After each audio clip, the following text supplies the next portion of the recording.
AIDS ఇప్పుడు జనాల్లో తగ్గిందా, పెరిగిందా, లేకపోతే మనం తక్కువ మాట్లాడుకుంటున్నాం కాబట్టి అసలు ఎయిడ్స్ నిర్మూలన అయిపోయింది అనుకుంటున్నారా? What's your take on this?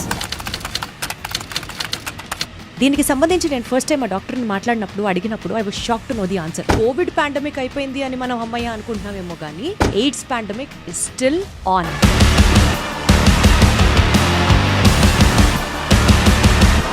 ఆయన టోటల్ లైఫ్ కేవలం ప్రజల కోసమే, ప్రజల ఆరోగ్యం కోసమే డెడికేట్ చేసినటువంటి ఓ మహోన్నత వ్యక్తిని మనం గెస్ట్ గా ఈరోజు తీసుకురావడం జరిగింది. HIV అటాక్ అయింది అన్న వెంటనే ఇట్ ఈస్ నాట్ డ్రెడ్ఫుల్. అయితే డెఫినెట్లీ డ్రెడ్ఫుల్ కాదు. ఆ పేషెంట్ ఎంత కాలం బతకడానికి ఆస్కారం ఉంటుంది? అంటే ఇది ఒక జనరలైజ్డ్ స్టేట్మెంట్.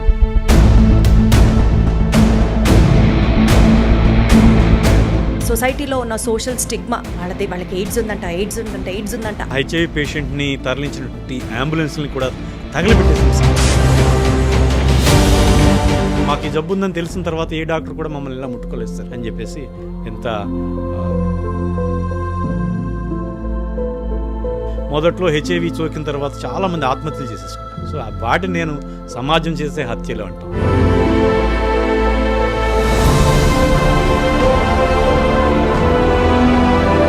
మీరు అలాంటి స్టిగ్మా ఫ్రమ్ ది సొసైటీ ఏం ఫేస్ చేయలేదా? ప్రొఫెషనల్ జాబ్ సాటిస్ఫాక్షన్ అనేటువంటిది నేను అనుభవించినంత జాబ్ సాటిస్ఫాక్షన్ ఎవరు అనుభవించారు.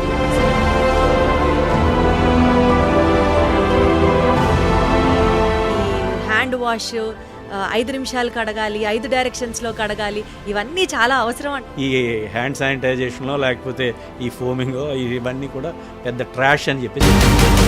మన కంట్రీలో ఒకప్పుడు ఎయిడ్స్ ఎంత ప్రివిలెన్స్ ఉంది, ఈ వాళ్ళ రోజున ఎంత ప్రివిలెన్స్ ఉంది సార్? ప్రతి 5 భారతీయ HIV పేషెంట్లో ఒకటి తెలుగువాడు.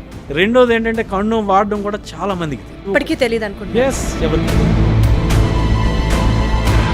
పేషెంట్ లెవెల్ ఆఫ్ కంటెంట్మెంట్ ఉంటుంది చూడండి సార్. డాక్టర్ గారు అని కాళ్ళ మీద పడిపోతారు. షూ వేసుకుంటే పేషెంట్లు కాళ్ళ మీద పడితే అదేదో షూ మీద పడినట్టు బాగుండదని నేను అప్పుడు చెప్పులు మార్చాను.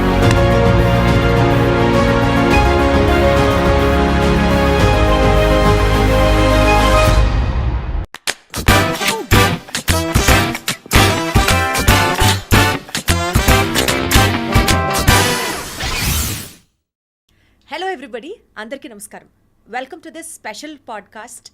ఎయిడ్స్ రోజు అంటే December 1st ఈ వీడియో చేయడానికి ఒక రీజన్ ఉంది. బేసికల్గా మనలో మనం ఫస్ట్ మాట్లాడుకుందాం. ఎయిడ్స్ ఇప్పుడు జనాల్లో తగ్గిందా, పెరిగిందా, లేకపోతే మనం తక్కువ మాట్లాడుకుంటున్నాం కాబట్టి అసలు ఎయిడ్స్ నిర్మూలన అయిపోయింది అనుకుంటున్నారా? What's your take on this? దీనికి సంబంధించి నేను ఫస్ట్ టైం ఆ డాక్టర్ని మాట్లాడినప్పుడు అడిగినప్పుడు I was shock to know the answer. ఒకప్పుడు మేబీ చదువుకోని వాళ్ళ దగ్గరో, లేకపోతే అండర్ ప్రివిలేజ్డ్ కమ్యూనిటీస్లోనో, లేకపోతే పేదలు మధ్యలోనో ఎక్కువగా ఎయిడ్స్ అనేది వింటూ ఉండేవాళ్ళమేమో. బట్ ఇప్పుడు it is not the case. బాగా చదువుకున్న వాళ్ళలో, బాగా డెవలప్ అయిన ప్లేసెస్లో, టెక్నాలజికల్లీ సివిలైజ్డ్ అయిన ఇప్పుడున్న కరెంట్ జనరేషన్లో కూడా ఎయిడ్స్ అంతే తీవ్రంగా still it's been existing. Covid pandemic అయిపోయింది అని మనం అమ్మయ్య అనుకుంటున్నామేమో కానీ AIDS pandemic is still on. షాకింగ్గా అనిపిస్తుంది కదా. అందుకనే ఈ స్పెషల్ పాడ్కాస్ట్ని డిజైన్ చేయడానికి, ఈరోజు ఈ సబ్జెక్ట్ గురించి మనతో మాట్లాడడానికి ప్రజారోగ్యం డొమైన్లో ఎక్స్టెన్సివ్ వర్క్ చేసి, బోలెడంత రీసెర్చ్ చేసి, ఒక్క మాటలో చెప్పాలి అంటే ఆయన టోటల్ లైఫ్ కేవలం ప్రజల కోసమే, ప్రజల ఆరోగ్యం కోసమే డెడికేట్ చేసినటువంటి ఓ మహోన్నత వ్యక్తిని మనం గెస్ట్గా ఈరోజు తీసుకురావడం జరిగింది. టు బీ వెరీ ఆనెస్ట్, ఒక డాక్టర్ అంటేనే దేవుడితో సమానం అని అనుకుంటూ ఉంటాం. కానీ కొన్నిసార్లు ఆయన గురించి తెలియడం కాదు, ఇలాంటి సిచ్యువేషన్స్ చూసినప్పుడు, ఎస్పెషల్లీ పుదుచ్చేరిలో అనుకుంటాను, ఒక ఏజ్డ్ పర్సన్ ఆల్మోస్ట్ ప్రాణాలు కోల్పోతున్న పరిస్థితుల్లో ఆయన అక్కడే ఉండడం, ఆ పేషెంట్కి CPR చేయడం, తిరిగి మళ్ళీ ఆయన నార్మల్సీకి రావడం, ఇవన్నీ చూస్తుంటే అనిపిస్తుంది దేవుడు మానవ రూపంలో ఉంటే డాక్టర్ అనరేమో, నిజంగా దేవుడే. అలాంటి పర్సన్స్తో మాట్లాడినప్పుడు, ఎన్నో విషయాలు తెలుసుకున్నప్పుడు నిజంగా ప్రాణం లేచొస్తూ ఉంటుంది. అండ్ అలాంటి వాళ్ళకి బోలెడంత సబ్జెక్ట్ ఉన్నప్పుడు మనందరికీ చాలా హెల్ప్ఫుల్గా ఉంటుంది. Let me take the privilege in inviting our guest for the day, doctor Yanamadala Muralikrishna గారు. సార్ నమస్తే. నమస్తే దీప్తి గారు. ఎలా ఉన్నారు సార్? ఫైన్ అండి. చాలా హ్యాపీగా ఉంది సార్ ఈరోజు మీతో ఇంటర్వ్యూ చేయడం, చాలా విషయాలు మీతో మాట్లాడాలని అనుకోవడం. సార్ కొంచెం షాకింగ్గా అనిపించింది నాకు. ఎయిడ్స్ ఇంకా ఆన్లో ఉంది, ఎయిడ్స్ పాండమిక్లో మనం ఇంకా సర్వైవ్ అవుతున్నాము అన్నది తెలుసుకోవడానికి చాలా షాకింగ్గా ఉంది సార్. టు స్టార్ట్ విత్ బేసికల్గా సార్, కామన్ మ్యాన్కి అర్థమయ్యేటట్టుగా ఇప్పుడు జనరేషన్ కనెక్ట్ అయ్యే విధంగా అన్ని విషయాలు మాట్లాడుకుందాం సార్. డెఫినెట్లీ. బేసికల్గా ఎయిడ్స్ వైరస్ బాడీని, మనిషిని అటాక్ చేసిన తర్వాత ఏం జరుగుతుంది సార్? మనం ఎందరం ఎందుకంత భయపడుతున్నాం ఎయిడ్స్ ఎయిడ్స్ ఎయిడ్స్ ఎయిడ్స్ అని? హెచ్ఐవి అనేటువంటిది ఎయిడ్స్ని కలుగజేస్తుంది అనేటువంటిది మనకు అందరికీ తెలిసిందే. హ్యూమన్ ఇమ్యూనో డెఫిషియన్సీ వైరస్ అనేటువంటిది ఒక ప్రత్యేక తరహా. దీన్ని రెట్రో వైరసెస్ అంటాం.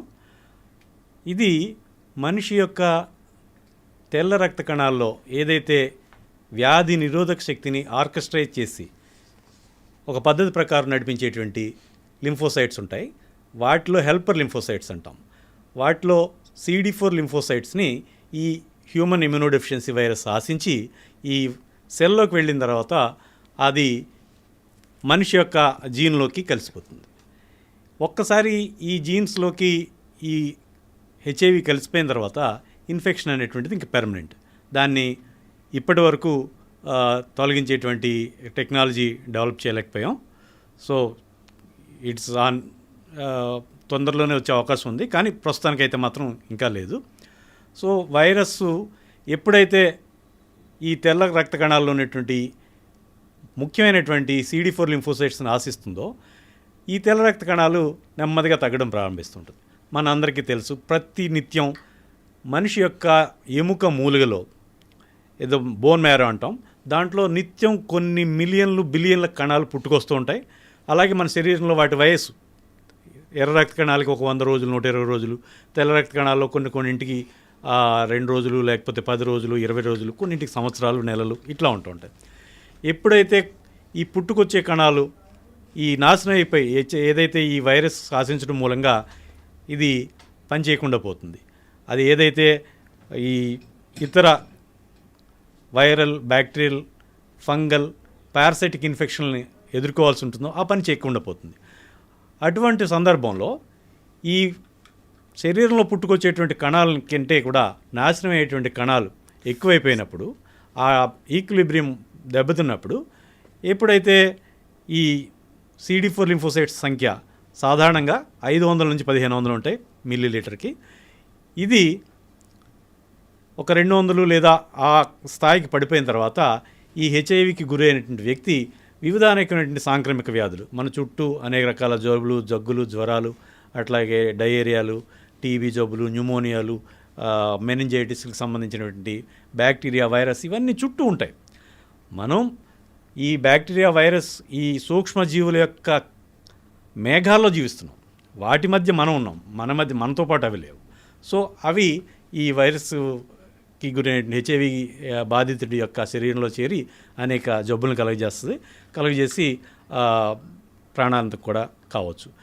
ఎప్పుడైతే ఈ సీరియస్ జబ్బు ఏదైనా సోకి హెచ్ఐవి సోకినటువంటి వ్యక్తి ఒక సీరియస్ ప్రాణాంతకమైనటువంటి జబ్బు బారిన పడతాడో దాన్ని ఎయిడ్స్గా భావిస్తూ ఉంటాం. అచ్చా, సో హెచ్ఐవి వైరస్ బాడీలో అటాక్ అయిన తర్వాత ఏదైనా సరే ఇతరత్ర వైరస్లు కూడా అటాక్ చేస్తే అది సీరియస్ కాంప్లికేషన్ అయితే that we have to coat it as HIV. అవును, ఇదంతా కొన్ని సంవత్సరాల పాటు ఉంటుంది. నెమ్మదిగానే తగ్గుతుంది CD4 లింఫోసైట్ సంఖ్య, అది ఒక్కసారిగా తగ్గిపోదు. అంటే ఇప్పుడు వైరస్ బాడీలోకి అటాక్ అయిన తర్వాత సార్, మీరు చెప్పినట్లు CD4 లింఫోసైట్స్ని అటాక్ చేసిన తర్వాత ఎంత కాలానికి మనకి ఈ ఎయిడ్స్ సిమ్టమ్స్ అనేవి కనిపిస్తూ ఉంటాయి? ఏదైతే బ్లడ్ టెస్టులు ఉంటాయో బ్లడ్ టెస్ట్లో వెంటనే బయటపడుతుంది. ఒక 3 నెలల లోపలనే ఈ హెచ్ఐవి సోకిందన్న విషయం బయటపడుతుంది. కానీ ఈ CD4 లింఫోసైట్స్ తగ్గడం మొదలుపెట్టి అది ఒక్కొక్కళ్ళలో ఒక్కో రకంగా ఉంటుంది. అది ఆ వ్యక్తి యొక్క జెనెటిక్ మేకప్ని బట్టి, అట్లాగే ఆ వ్యక్తి జీవన శైలిని బట్టి, అట్లానే పోషకాహార లోపం ఇలాంటివి ఏమైనా ఉంటే ఇంకా తొందరగా ఒక 6 నుంచి 12-15 సంవత్సరాల పాటు ట్రాన్సిషన్ పీరియడ్ ఉంటుంది. ఈ ట్రాన్సిషన్ పీరియడ్ ఒక 15 సంవత్సరాలు మ్యాక్సిమం ఉంటుంది. కొంతమందిలో 6 ఏళ్ళకి 5 ఏళ్ళకి కూడా సిక్ అయిపోతారు. సో బేసికల్గా సార్, హెచ్ఐవి అటాక్ అయింది అన్న వెంటనే ఇట్ ఈస్ నాట్ డ్రెడ్ఫుల్ అయితే? డెఫినెట్లీ డ్రెడ్ఫుల్ కాదు. సో ఈ 3 months లోపు మనకి బ్లడ్ టెస్టుల్లో తెలుస్తుంది అని అంటున్నారు కదా, బేసిక్ టెస్ట్లు ఏంటి సార్? ఎలాంటి టెస్టులతో జనాలు తెలుసుకోవాలి? ఎలిసా టెస్ట్ అంటూ ఉంటాం. ఎలిసా టెస్ట్లో రకరకాలు ఉన్నాయి. దాంట్లో క్యాసెట్ ఎలిసా అంటాం. అది ఏదైతే మనం ల్యాబ్లో చేస్తూ ఉంటారు, ట్రైడాట్, ఇన్స్టిట్ లాంటి చిన్న చిన్న టెస్టులు ఉంటాయి. అట్లా కాకుండా ఎలిసా అనేటువంటిది బ్లడ్ బ్యాంకుల్లో చేస్తారు ఇలాంటి టెస్టులు. అలాంటి వాటి వల్ల తెలుస్తుంది. ప్రాథమికంగా తెలిసిన తర్వాత వెస్ట్రన్ బ్లాట్, తర్వాత వైరల్ లోడ్, CD4 కౌంట్ ఇవన్నీ చూసి వైరస్ యొక్క ఉధృతి ఏ రకంగా ఉంది, మనిషి యొక్క వ్యాధి నిరోధక శక్తి ఏ మేరకు తగ్గింది అనేటువంటిది అంచనా వేస్తూ ఉంటాం. సార్ బేసికల్గా స్కూల్లో కాలేజ్లో చదువుకున్న నాలెడ్జ్ ప్రకారం అడుగుతున్నాను సార్. బ్యాక్టీరియా, ఫంగస్ అంటే వాటికి స్పెసిఫిక్గా డిఫైన్డ్ మందులు ఉంటాయి.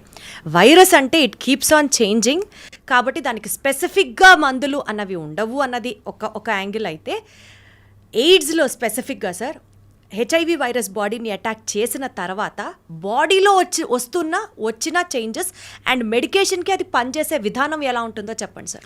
మీరు ముందే చెప్పినట్టుగా చిన్నప్పుడు మనం చదువుకున్నప్పుడుకి వైరస్కి సంబంధించి అనేక మందులు లేవు. ప్రస్తుతం హెచ్ఐవితో సహా హెపటైటిస్ బి, హెపటైటిస్ సి ఇలాంటి అనేక రకాలైన జబ్బులకి, వైరస్లకి వ్యతిరేకంగా పనిచేసేటువంటి చాలా మందులు వచ్చినాయి. సైటోమెగలో వైరస్ కానివ్వండి, లేకపోతే హెర్పిస్ సింప్లెక్స్ వైరస్ కానివ్వండి, ఇలాంటి వీటన్నింటికి కూడా మందులు వచ్చినాయి. సో గత ఇప్పుడైతే మాత్రం చాలా వాటికి మందులు ఉన్నాయి, చాలా వాటికి లేవు కూడా. సో ఈ వైరస్ బారిన పడ్డ వాళ్ళకి ఇప్పుడు యాంటీరెట్రోవైరల్స్ దాదాపు 25 రకాల మేరకు ఇంట్రడ్యూస్ చేశారు. 25 రకాల మందుల్లోనూ వివిధ కాంబినేషన్లో 3 కొంచెం అటు ఇటులో వాడతాం పరిస్థితిని బట్టి. సో నేనైతే ఒక 2 డ్రగ్ కాంబినేషన్ మొదటి నుంచి వాడుతున్నాను. అది దాని గురించి తర్వాత మాట్లాడదాం. 100% సార్, దాని గురించి మనం మాట్లాడి తీరాలి. అసలు ఈ హెచ్ఐవి వైరస్ ఫిజియాలజీ గురించి ఫస్ట్ మాట్లాడుతున్నాం కాబట్టి సార్, మనకి కోవిడ్ అప్పుడు వేరియంట్స్ ఏవో పేర్లు విన్నాం, డెల్టా వైరస్ అని, ఆమ్ని వేరియంట్ అని, ఇట్లా అలా హెచ్ఐవి వైరస్లో కూడా ఈ particular variant of virus attack చేస్తే హెచ్ఐవి వస్తుంది అనేమన్నా ఉందా, or else any HIV virus is dreadful అని అంటారా? హెచ్ఐవి ఇన్ఫెక్షన్ ఎస్టాబ్లిష్ అయిన తర్వాతే మనం హెచ్ఐవి ఇన్ఫెక్టెడ్ అంటాం మనం. కాబట్టి ఎనీ వైరస్ దాంట్లో 2 ప్రధానమైన రకాలు ఉన్నాయి, హెచ్ఐవి1, హెచ్ఐవి2. హెచ్ఐవి1 అనేటువంటిది ప్రపంచవ్యాప్తంగా దాదాపు 90%, 99, 98% వరకు హెచ్ఐవి1 ఉంటుంది. హెచ్ఐవి2 అనేటువంటిది చాలా తక్కువగా ఉంటుంది, ప్రధానంగా ఆఫ్రికా దేశాల్లో ఉంటుంది. మనకు కూడా హెచ్ఐవి2 అనేటువంటిది ఉంది. ఈ హెచ్ఐవి1లో మళ్ళీ ఎం నుంచి ఓ వరకు, ఏ నుంచి హెచ్ వరకు ఇట్లా రకరకాలు ఉంటాయి. ఏ, బి, సి, డి, ఈ, ఎఫ్, జే, కే ఇట్లా అవి తప్ప మిగతా అన్నీ ఉంటాయి. ఇవి రకరకాలు ఉంటాయి. ఒక్కొక్క దేశంలోనే ఒక్కొక్క రకం ప్రబలంగా ఉంటుంది. మన దేశంలో బీసీ హెపటైటిస్, అదే హెచ్ఐవి టైప్ 1లో బీసీ వేరియంట్స్ ఎక్కువగా ఉంటుంటాయి. Right sir. సో బేసికల్గా సార్ ఈ వైరస్ అటాక్ అయిన తర్వాత బాడీలో వచ్చే చేంజెస్ ఏంటి సార్? అంటే హెచ్ఐవి వైరస్ వచ్చింది, ఎలిసా టెస్ట్లో తెలిసింది హెచ్ఐవి వైరస్ వచ్చింది అని, ఆ పేషెంట్ ఎంతకాలం బతకడానికి ఆస్కారం ఉంటుంది? And from when would his health start deteriorating? ఏదైతే అభివృద్ధి చెందుతున్న పేద దేశాల్లో ఉన్న పేషెంట్లకి తక్కువ కాలంలోనే వాళ్ళ చుట్టూ ఉన్నటువంటి వివిధ అనేక జబ్బులకి లోనవుతుంటారు. మన చుట్టూ రకరకాల డయేరియాలు, ఏదో చిన్న ఫుడ్ పాయిజన్ అయిందని చెప్పేసి 1 రోజు 2 రోజులు విరేచనలతో బాధపడతాం. అట్లానే నిత్యం మనం ఏదోటి దగ్గుతోటో లేకపోతే ఏదోటి జలుబులు అవి చాలా ఎక్కువగా ఉంటుంది. అభివృద్ధి చెందిన దేశాల్లో మాత్రం ఇన్ఫెక్షన్స్ ఏజెంట్స్ వాళ్ళ వాతావరణంలో చాలా తక్కువగా ఉంటాయి. వాళ్ళ వాతావరణంలో ఈ వైరస్లు ఉంటాయి మ్యాక్సిమం. ఈ బ్యాక్టీరియా కానీ ఫంగై కానీ ఇవన్నీ చాలా తక్కువగా ఉంటుంటాయి. పారాసైట్స్ ఇంకా తక్కువగా ఉంటాయి. సో అభివృద్ధి చెందుతున్న లేదా పేద దేశాల్లో తక్కువ టైంలోనే క్షయవ్యాధికి లోను కావడం, లేకపోతే విరేచనాలకు లోను కావడం, తరచుగా న్యూమోనియాకి లోను కావడం ఇట్లాంటివి జరుగుతూ ఉంటాయి. సో ఇది ఒక 5 నుంచి 10 సంవత్సరాల లోపలనే జరుగుతూ ఉంటుంది. అభివృద్ధి చెందిన దేశాల్లో మాత్రం ఒక 15 ఏళ్ళు 20 ఏళ్ల పాటు వాళ్ళకి ఏ విధమైన జబ్బులు రావు. అదే మన దేశం అయితే సార్, మన దేశంలో అయినా 6, 7, 8 ఏళ్ళ కల్లా జబ్బులు బాటపడుతుంటాయి. అంటే ఇది ఒక generalised statement. There are exceptions. కొంతమంది 15 ఏళ్ళు 20 ఏళ్ళు కూడా ఆరోగ్యంగానే ఉండొచ్చు, కొంతమంది 1 సంవత్సరం 2 సంవత్సరాల్లోనే సిక్ అయిపోవచ్చు. సో ఇందాక మీరు అడిగినట్టుగా ఎంతకాలం బతుకుతారు, ఇది చావా లేకపోతే చావు బతుకుల సమస్య అని అడిగారు. అభివృద్ధి చెందిన దేశాల్లో యాంటీరెట్రోవైరల్స్ సక్రమంగా వాడితే వాళ్ళ అమెరికా చూసుకుంటే ఉదాహరణకి 80 ఏళ్ళు వాళ్ళ యొక్క సగటు ఆయు ప్రమాణం అనుకుంటే వాళ్ళ దేశపు లైఫ్ ఎక్స్పెక్టెన్సీ 72 ఏళ్ళు హెచ్ఐవి సోకిన వాళ్ళు, అంటే దాదాపు 90% life expectancy compare to healthy people. Healthy పాపులేషన్తో పోలిస్తే 90% వాళ్ళు, అంటే వాళ్ళు ఒక 80 ఏళ్ళు బతుకుతుంటే వీళ్ళు 72 ఏళ్ళు బతుకుతున్నారు అనమాట. సో ఇంచుమించుగా హెచ్ఐవి అభివృద్ధి చెందిన దేశాల్లో, అట్లాగే యాంటీరెట్రోవైరస్ వీటి గురించి తగిన అవగాహన నుండి చక్కగా వాడగలిగినటువంటి వైద్యులు ఉన్న చోట హెచ్ఐవి అనేటువంటిది it is not a death sentence, అదేమి చావుకి దారితీసేటువంటి పెద్ద విషయం కాదు. ఇతర దీర్ఘకాలిక వ్యాధులు, ఒక ఆస్తమా, ఒక థైరాయిడ్ సమస్యలు, లైక్ ఇట్లాంటి సమస్యలాగే ఇది కూడా ఒక దీర్ఘకాలిక సమస్య. మందులు వాడుతూ దీర్ఘకాలం ఆరోగ్యంగా ఎకనామికల్లీ ప్రొడక్టివ్ పనిపాట్లు చేసుకుంటూ చక్కగా జీవించేటువంటి అవకాశం ఉంది. నిజంగా thanks to medicine and thanks to science and thanks to technology sir. Because ఒకప్పుడు డాక్టర్స్ సైతం భయపడిపోయేవాళ్ళట కదా, అంటే అలా అని విన్నాము. ఎయిడ్స్ పేషెంట్కి ట్రీట్మెంట్ చేయాలి అని అంటే మన సొసైటీలో ఉన్న సోషల్ స్టిగ్మా, వాళ్ళకి ఎయిడ్స్ ఉందంట అని మాట్లాడుకునే స్టేట్ నుంచి ఈరోజు అందరితో పాటు వాళ్ళ జీవితంలో ఉన్న యాక్టివిటీస్ వాళ్ళు కూడా చేసుకుంటూ ముందుకెళ్తున్నారు అంటే definitely that's a wonderful thing కదా సార్. వివక్ష ఎంత దారుణంగా ఉండేది చెప్పుకోవాలంటే, అమెరికాలో తొలినాళ్లలో, తొలి సంవత్సరాల్లో ఈ హెచ్ఐవి పేషెంట్ అడ్మిట్ అయినటువంటి ఆ యొక్క బెడ్ని లేదా హెచ్ఐవి పేషెంట్ని తరలించినటువంటి అంబులెన్స్ని కూడా తగలబెట్టేసిన సందర్భాలు. My God. సో భారతదేశంలోకి వచ్చేటప్పటికి మనకు కూడా ఈ రకమైనటువంటి అపోహలతో మొదట్లో ఉండేది, స్టిగ్మా ఉండేది. బహుశా నేను అనుకోవడం 2000 సంవత్సరంలో నేను ప్రాక్టీస్ స్టార్ట్ చేశాను. ప్రాక్టీస్ స్టార్ట్ చేసిన మొదట్లో నేను గ్లోవ్స్ లేకుండా నా పేషెంట్లని, వాళ్ళ యొక్క హెచ్ఐవి స్టేటస్ తెలిసిన తర్వాత పేషెంట్లని పరీక్ష చేస్తూ ఉంటే చాలా ఆశ్చర్యపోయేవారు. సార్ మీరు ముట్టుకున్నారు, ఏమయ్యా గ్లోవ్స్ వేసుకోలేదు సార్. ఎందుకంటే ఇప్పటి వరకు ఈ జబ్బు ఉందని మాకు ఈ జబ్బు ఉందని తెలిసిన తర్వాత ఏ డాక్టర్ కూడా మమ్మల్ని ఇలా ముట్టుకోలేదు సార్ అని చెప్పేసి ఎంత గుండె తడి అయ్యేది, అట్లాంటి సందర్భాలు ఉండేవి. సో ఇప్పుడైతే కొంచెం తగ్గింది, కానీ ఇప్పుడు కూడా అక్కడక్కడ వింటూనే ఉన్నాం. మొదట్లో హెచ్ఐవి సోకిన తర్వాత చాలామంది ఆత్మహత్యలు చేసేసుకున్నారు. సో వాటిని నేను సమాజం చేసే హత్యలు అంటాం. ఏదైతే మనసులు వికసించకపోవడం, ఒక పెద్ద హృదయం లేకపోవడం మూలంగా వాళ్ళని చిన్నబొచ్చడం, అవమానించడం, దూరం పెట్టడం మూలంగా వాళ్ళకు ఉపాధి కోల్పోవడం, లేకపోతే ఇంకా మానసికమైనటువంటి వ్యాకులతకి గురై వాళ్ళ ఆత్మహత్యలకు పాల్పడేవారు. ఇప్పుడు చాలా వరకు తగ్గినప్పుడు కూడా హియర్ అండ్ దేర్ మనం వింటూనే ఉన్నాం. ఇనీషియల్ డేస్లో మీరు అలాంటివి ఏం ఫేస్ చేయలేదా సార్? బికాజ్ మీరు అలాంటి పేషెంట్స్కి ట్రీట్మెంట్ ఇస్తూ, మీకు సైన్స్ తెలుసు, మీకు మెడిసిన్ తెలుసు, పట్టుకున్నంత మాత్రాన ఎయిడ్స్ రాదన్న అవగాహన మీకుంది. కానీ ఎక్స్క్లూజివ్గా అంతవరకు సొసైటీలో ఎయిడ్స్ గురించి మీరు చేస్తుంటే మీరు అలాంటి స్టిగ్మా ఫ్రమ్ ది సొసైటీ ఏం ఫేస్ చేయలేదా? డెఫినెట్గా నేను నా పేషెంట్ల వరకు నేను నడిచే దేవుడిగా చూసుకుంటాను. నేను ఎక్కడైనా ఏదైనా ఫంక్షన్కి వెళ్ళినా లేకపోతే ఇంకో చోటకి వెళ్ళినా నేను పేషెంట్లకు ముందే చెప్తాను, మీరు నన్ను పలకరించక్కర్లేదు, ఎందుకంటే మీ ఐడెంటిటీ బయట పెడితే మిమ్మల్ని ఇబ్బంది పడతారేమో. సో నన్ను నేను తగ్గించుకునే బతికాను. అది పెద్ద విషయమే నా వరకు. కానీ ప్రొఫెషనల్ జాబ్ సాటిస్ఫాక్షన్ అనేటువంటిది నేను అనుభవించినంత జాబ్ సాటిస్ఫాక్షన్ ఎవరూ అనుభవించలేదు. దేవుడు సార్ వండర్ఫుల్. అసలు మీకు ఎలా స్టార్ట్ అయింది సార్ ఇటువైపు నడవాలి, సోషల్ హెల్త్ గురించి నా వంతు నేను సైతం రెస్పాన్సిబిలిటీ తీసుకోవాలి అని? How did it all started for you sir? నేను 97లో ఎండి మైక్రోబయాలజీ జాయిన్ అయ్యాను. నేను చాలా ప్రతిభావంతుడిని. నేను హౌస్ సర్జన్గా ఉండగానే పెళ్లి చేసేసుకున్నాను. ఆ పెళ్ళి అయిన తర్వాత అందరూ అంటుంటారు కదా విద్యా నాశనం అన్నట్టే, అట్లా సరే ఏదో ఎంట్రన్స్ రాస్తే ఏదో సీట్ వచ్చింది, ఎండి మైక్రోబయాలజీ జాయిన్ అయ్యాను. నాకేం పెద్ద ఆసక్తి లేదు, ఎందుకంటే నా స్కోప్ ఏ గ్రూప్ కోసం ఎక్స్పెక్ట్ చేశారు? నేనేమి ఎక్స్పెక్టేషన్స్ ఏం లేవు, కానీ microbiology was not my choice, not your domain అనిపించింది. అక్కడ చదివారు మైక్రోబయాలజీ? ఎస్, కంప్లీట్ చేస్తున్నాను. సో నేను అక్కడ చేరిన తర్వాత అక్కడ అప్పట్లో సెంటినల్ సర్వీస్ చేసేవాళ్ళం. ఇంత పెద్ద దేశంలో హెచ్ఐవి ఏ రకంగా వ్యాప్తి చెందుతుంది అనేటువంటిది ఈ గర్భిణీ స్త్రీలలో అంచనా వేసేటువంటి సర్వేలు చేస్తూ ఉండేవాళ్ళం. అది వాళ్ళకి తెలియకుండా మేము సర్వే చేస్తూ ఉంటాం. ఏదైనా యాంటీనేటల్ క్లినిక్ జరిగే రోజున ఒక పల్లెల్లో లేదా పిహెచ్సిలకు వెళ్ళి వాళ్ళందరూ శాంపిల్స్ తెచ్చి చేయటం. అప్పుడు మనకు అర్థమైంది ఏంటంటే 1000కి 16 మందికి గర్భిణులు HIV positive, 1.6. It was in 1997 and 98. అప్పటికి ఇంకా ఇంత విషయం లేదు, అవేర్నెస్ లేదు, అసలు దేశంలో ఎంత మేరకు ఉందని కూడా అవగాహన లేదు. అప్పుడు దీనికి సంబంధించి పథకాలు రూపొందించడానికి కేంద్ర ప్రభుత్వం చేసేటువంటి సర్వేలెన్స్లో నేను కీలకంగా వ్యవహరించాను. నేనే చేశాను ఆ పనులు. మైక్రోబయాలజీ డిపార్ట్మెంట్ తరపున నేను చేశాను.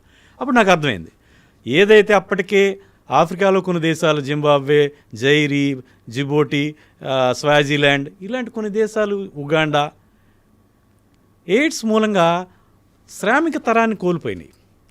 ప్రధానంగా అంత డ్యామేజ్ జరిగిపోయింది. హెచ్ఐవి అనేటువంటిది ప్రధానంగా సెక్స్ ద్వారా వ్యాపిస్తుంది. సెక్షువల్ యాక్టివ్ పీపుల్ ఎవరంటే కష్టపడి పనిచేసి దేశానికి అభివృద్ధికి తోడ్పడేటువంటి శ్రామిక తరం. సో అటువంటి తరాన్ని దాదాపు కొన్ని దేశాలు అప్పట్లో 30%, 33%, 12%, 22% ఇట్లా కోల్పోయింది. దేశాలు శిథిలం అయిపోయింది. సో మన దేశానికి కూడా హెచ్ఐవి అనేటువంటిది ఒక పెద్ద సమస్యగా పరిణమించబోతోంది అనే విషయాన్ని నేను అప్పుడే గుర్తించి దీని గురించి లోతుగా అధ్యయనం చేయాలని చెప్పేసి నేను నిర్ణయించుకుని చాలా ఎక్కువగా నా ఎండి పూర్తయ్యేటప్పటికి బహుశా దేశంలో ఏ ఒక్క లైబ్రరీలో కూడా నా దగ్గర ఉన్నంత హెచ్ఐవి రిలేటెడ్ మెటీరియల్ ప్రపంచం నలుమూల నుంచి రప్పించినట్టు మెటీరియల్ ఉండదు. అంత ఎక్కువ ఎక్స్టెన్సివ్గా నేను దీని గురించి తవ్వి బాగా పూర్తిగా అధ్యయనం చేశాను. సో నేనేమనుకున్నాను, నేను ఏదో ఒక ఎండి చేసి మా ఊరు వెళ్ళిపోయి ఎవరో సీనియర్ డాక్టర్ దగ్గర పనిచేసి సొంత ఊళ్ళో ఒక నర్సింగ్ హోమ్ పెట్టుకుని గడుపుదాం అనుకున్నామండి. సో ఇట్లా తిరిగి దీని గురించి తెలుసుకునే క్రమంలో ప్రజల్లో అజ్ఞానం కాదు, ప్రజల్లో అవగాహన లేకపోవడం కాదు, డాక్టర్లకే హెచ్ఐవి ఎయిడ్స్ గురించి ఏమీ తెలియదు అనాటికి అనే విషయం బాగా అర్థమైంది. అప్పటికే ఎయిడ్స్ స్పెషలిస్టులుగా చెప్పుకునే కొంతమందికి కూడా చాలా ప్రిమిటివ్గా విషయాలు కూడా తెలియదు అనే విషయం నాకు అర్థమయ్యి, సో ఇన్ని విషయాలు నేర్చుకున్నాను, ఇంత తెలుసుకున్నాను, ఇంత చదువుకున్నాను. అప్పటికి ఇంకా నేను మా ఊరు వెళ్ళడమ్మా అనేసి నేను ఉమ్మడి ఆంధ్రప్రదేశ్లో 2000 సంవత్సరంలో మొట్టమొదటి అచ్చంగా హెచ్ఐవి ఫిజిషియన్గా ప్రాక్టీస్ స్టార్ట్ అచ్చంగా హెచ్ఐవి ఫిజిషియన్. ఎస్, అది చాలా డేరింగ్ స్టెప్ కదా సార్. అసలు నాకు అప్పట్లో అయితే వారానికి 1-2 పేషెంట్లు వచ్చేవారు, వారానికి 1-2. అప్పటికి ఇంకా అవగాహన లేదు, దీనికి ఏదైనా చేయొచ్చు అనేటువంటి అవగాహన లేదు. నిజానికి అప్పటికే భారతదేశంలో 3 రకాల మందులు ఉన్నాయి. అయినప్పటికీ కూడా ఇది ఏదో ఎప్పుడు మీరు ఇందాక అన్నారు చూడండి, నా చిన్నప్పుడు వైరస్ అంటే దానికి మందులు లేవన్నట్టు, అట్లాగే దీనికి కూడా ఏ మందులు లేవనేటువంటి ఒక అవగాహన. ఇంకొక విషయం చెప్తా, నేను ప్రాక్టీస్ పెట్టే ముందు నేను అప్పుడు 98-2000 మధ్యలో అప్పట్లో సెకండ్ లార్జెస్ట్ సర్క్యులేటెడ్ డైలీ ఒక 4 మిలియన్ రీడర్షిప్ ఉండేది వార్తలో నేను ఒక 40 ఆర్టికల్స్ రాశాను అప్పటికే. 98-2000 మధ్యలో అవన్నీ కంపైల్ చేసి పుస్తకం ప్రచురించాను, ఎయిడ్స్ పుస్తకాన్ని, తెలుగు పుస్తకం. సో అలాంటిది ఇంగ్లీష్లో కూడా ఉన్నది అప్పటికి. ఆ పుస్తకం పట్టుకుని తూర్పుగోదావరి, పశ్చిమ గోదావరి ఉమ్మడి జిల్లాల్లో ఒక 800 మంది డాక్టర్లని ఒక 15 రోజుల పాటు రోజు పొద్దుట అలా వెళ్ళిపోయి ఒక 15 రోజుల పాటు 800 మంది డాక్టర్లను కలిసి, అయ్యా నేను ఈ జబ్బుకు సంబంధించి ఇంత పని చేశాను, మీకు ఎప్పుడైనా హెచ్ఐవి పేషెంట్ తగిలితే నాకు పంపించండి సార్ అంటే, నేను ఐ కెన్ మేనేజ్ బెటర్ అని. యూ క్యాంట్ ఇమాజిన్ 4-5 మించి పంపించలేదు నాకు. అసలు వాళ్ళకే అవగాహన లేదు ఇది ఏదైనా చేయొచ్చు అని. జస్ట్ ఎవరికి వాళ్ళు ఒక అంటే నేనేమి నిరసన కాదు, నిందా కాదు, దట్స్ వాట్ ఐ ఎండ్యూర్డ్. అన్నింటినీ దాటుకుని వచ్చాను. ఎగ్జాక్ట్లీ సార్, ఎంత కరేజ్ మీరు పుల్అప్ చేసుకోకపోతే అప్పటి నుంచి ఇంత ఎక్స్టెన్సివ్ వర్క్ చేసి, ఇంత నాలెడ్జ్ పెట్టుకొని, రీసెర్చ్ చేసి, మీరు వెళ్ళి డాక్టర్స్ని అప్రోచ్ అవుతూ వారానికి 1-2 పేషెంట్స్తో ఇప్పటిదాకా అంటే ప్రస్తుతం నేను రోజుకి 15 మంది, కొంచెం +-5 పేషెంట్లు అండి, 15 మందిని చూస్తూ ఉంటాను. దట్ డిస్హార్టనింగ్గా అనిపించలేదా సార్? నేను పని చేయదలుచుకున్నాను అంతే అండి.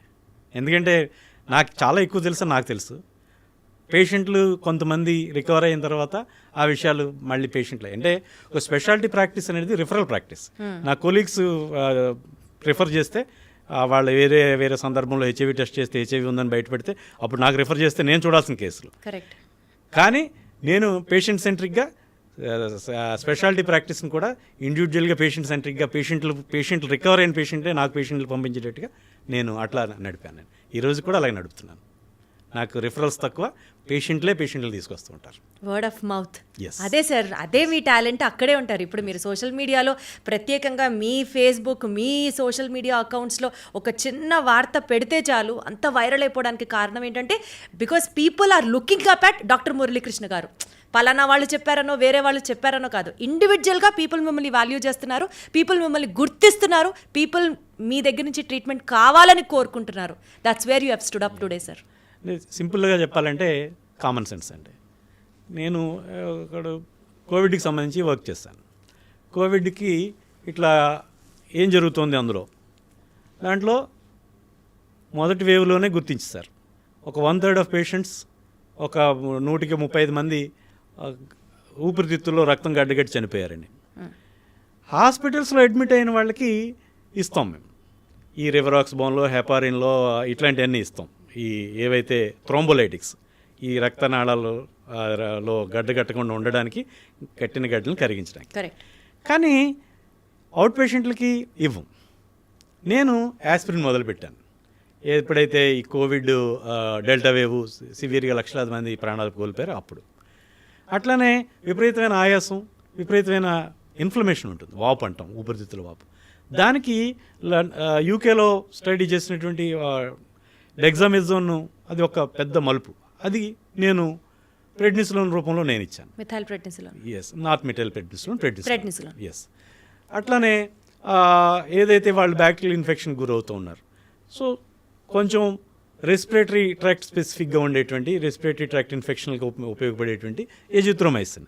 సో ఈ మూడింటిని, సో ఏదైతే మన కామన్ సెన్స్ ఉంటుందో ఏమి ఉండదు, కొత్తగా కనిపెట్టేసేది ఏమీ లేదు, అక్కడ ఉన్నదాన్నే క్రోడీకరించడం, ఆ మాత్రం ధైర్యం చేయడం, ఆ మాత్రం ఆలోచించడం, ఆ మాత్రం మనుషుల్ని ప్రేమించడం, ఆ మాత్రం సబ్జెక్ట్ని ప్రేమించడం, ఆ మాత్రం మన చుట్టూ వాళ్ళని ఉన్న వాళ్ళని ప్రేమించడం, అంతే, అంతకుమించి ఇంకేం కాదు. అంటే థియరీ ప్రోటోకాల్ ఫాలో అవ్వకుండా ఇట్ ఈస్ జస్ట్ సిచ్యువేషన్కి తగ్గట్టుగా మీరు వైద్యం చేసేవారు అని చెప్పదలుచుకుంటున్నారా? నేను థియరీనే ఫాలో అయ్యానండి. అక్కడ ఏది ఎలా చచ్చిపోయారనే విషయాలన్నీ తెలిసినాయి కాబట్టి దాన్నే ఫాలో అయ్యాను. అది మిగతా వాళ్ళు ఫాలో అవ్వలేదు. ఎంతసేపు హైడ్రాక్సిక్లోరోక్విన్ సల్ఫేటు, ఐవర్మెక్టిన్, డాక్సిసైక్లిన్ ఇట్లా తిప్పి చెప్పారు తప్ప, సో మనం హాస్పిటల్లో అడ్మిట్ అయినప్పుడు వాడికి హెపారిన్ ఇస్తున్నాం, వైకాంట్ వాడికి కొంచెం సీరియస్గా కాకుండా ఇంటి దగ్గరే ఉన్నప్పుడు రక్తం గడ్డగట్టకుండా ఉండడానికి ఒక యాస్పిరిన్ ఇస్తే ఏం పోయింది అనేటువంటిది లేదు. సో కోవిడ్ తర్వాత దాదాపుగా 20% మేరకు గుండెకు సంబంధించినటువంటి మరణాలు పెరిగినాయండి.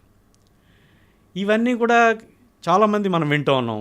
ఒక కన్నడ నటుడు ఎవరో చనిపోయారు, లేకపోతే మొన్న పెద్ద గాయకుడు కేకే అని ఆయన చనిపోయారు, ఇవన్నీ మనం వింటూ ఉన్నాం. They are in mid-50s. Correct sir. ఎందుకు చనిపోయారు? కోవిడ్ ఎవరికి ఒప్పుకోవడానికి ఉండదు. ఎప్పుడో ఏజ్ ఓల్డ్గా మనకి ట్రెడిషనల్గా దశాబ్దాల తరబడి ఏదో ప్రయోగాలు లేకపోతే పరిశీలనలో చేసి అన్ని క్రోడీకరించి అది ఎక్కడికి వస్తే చదువుతాం అనుకుంటాం.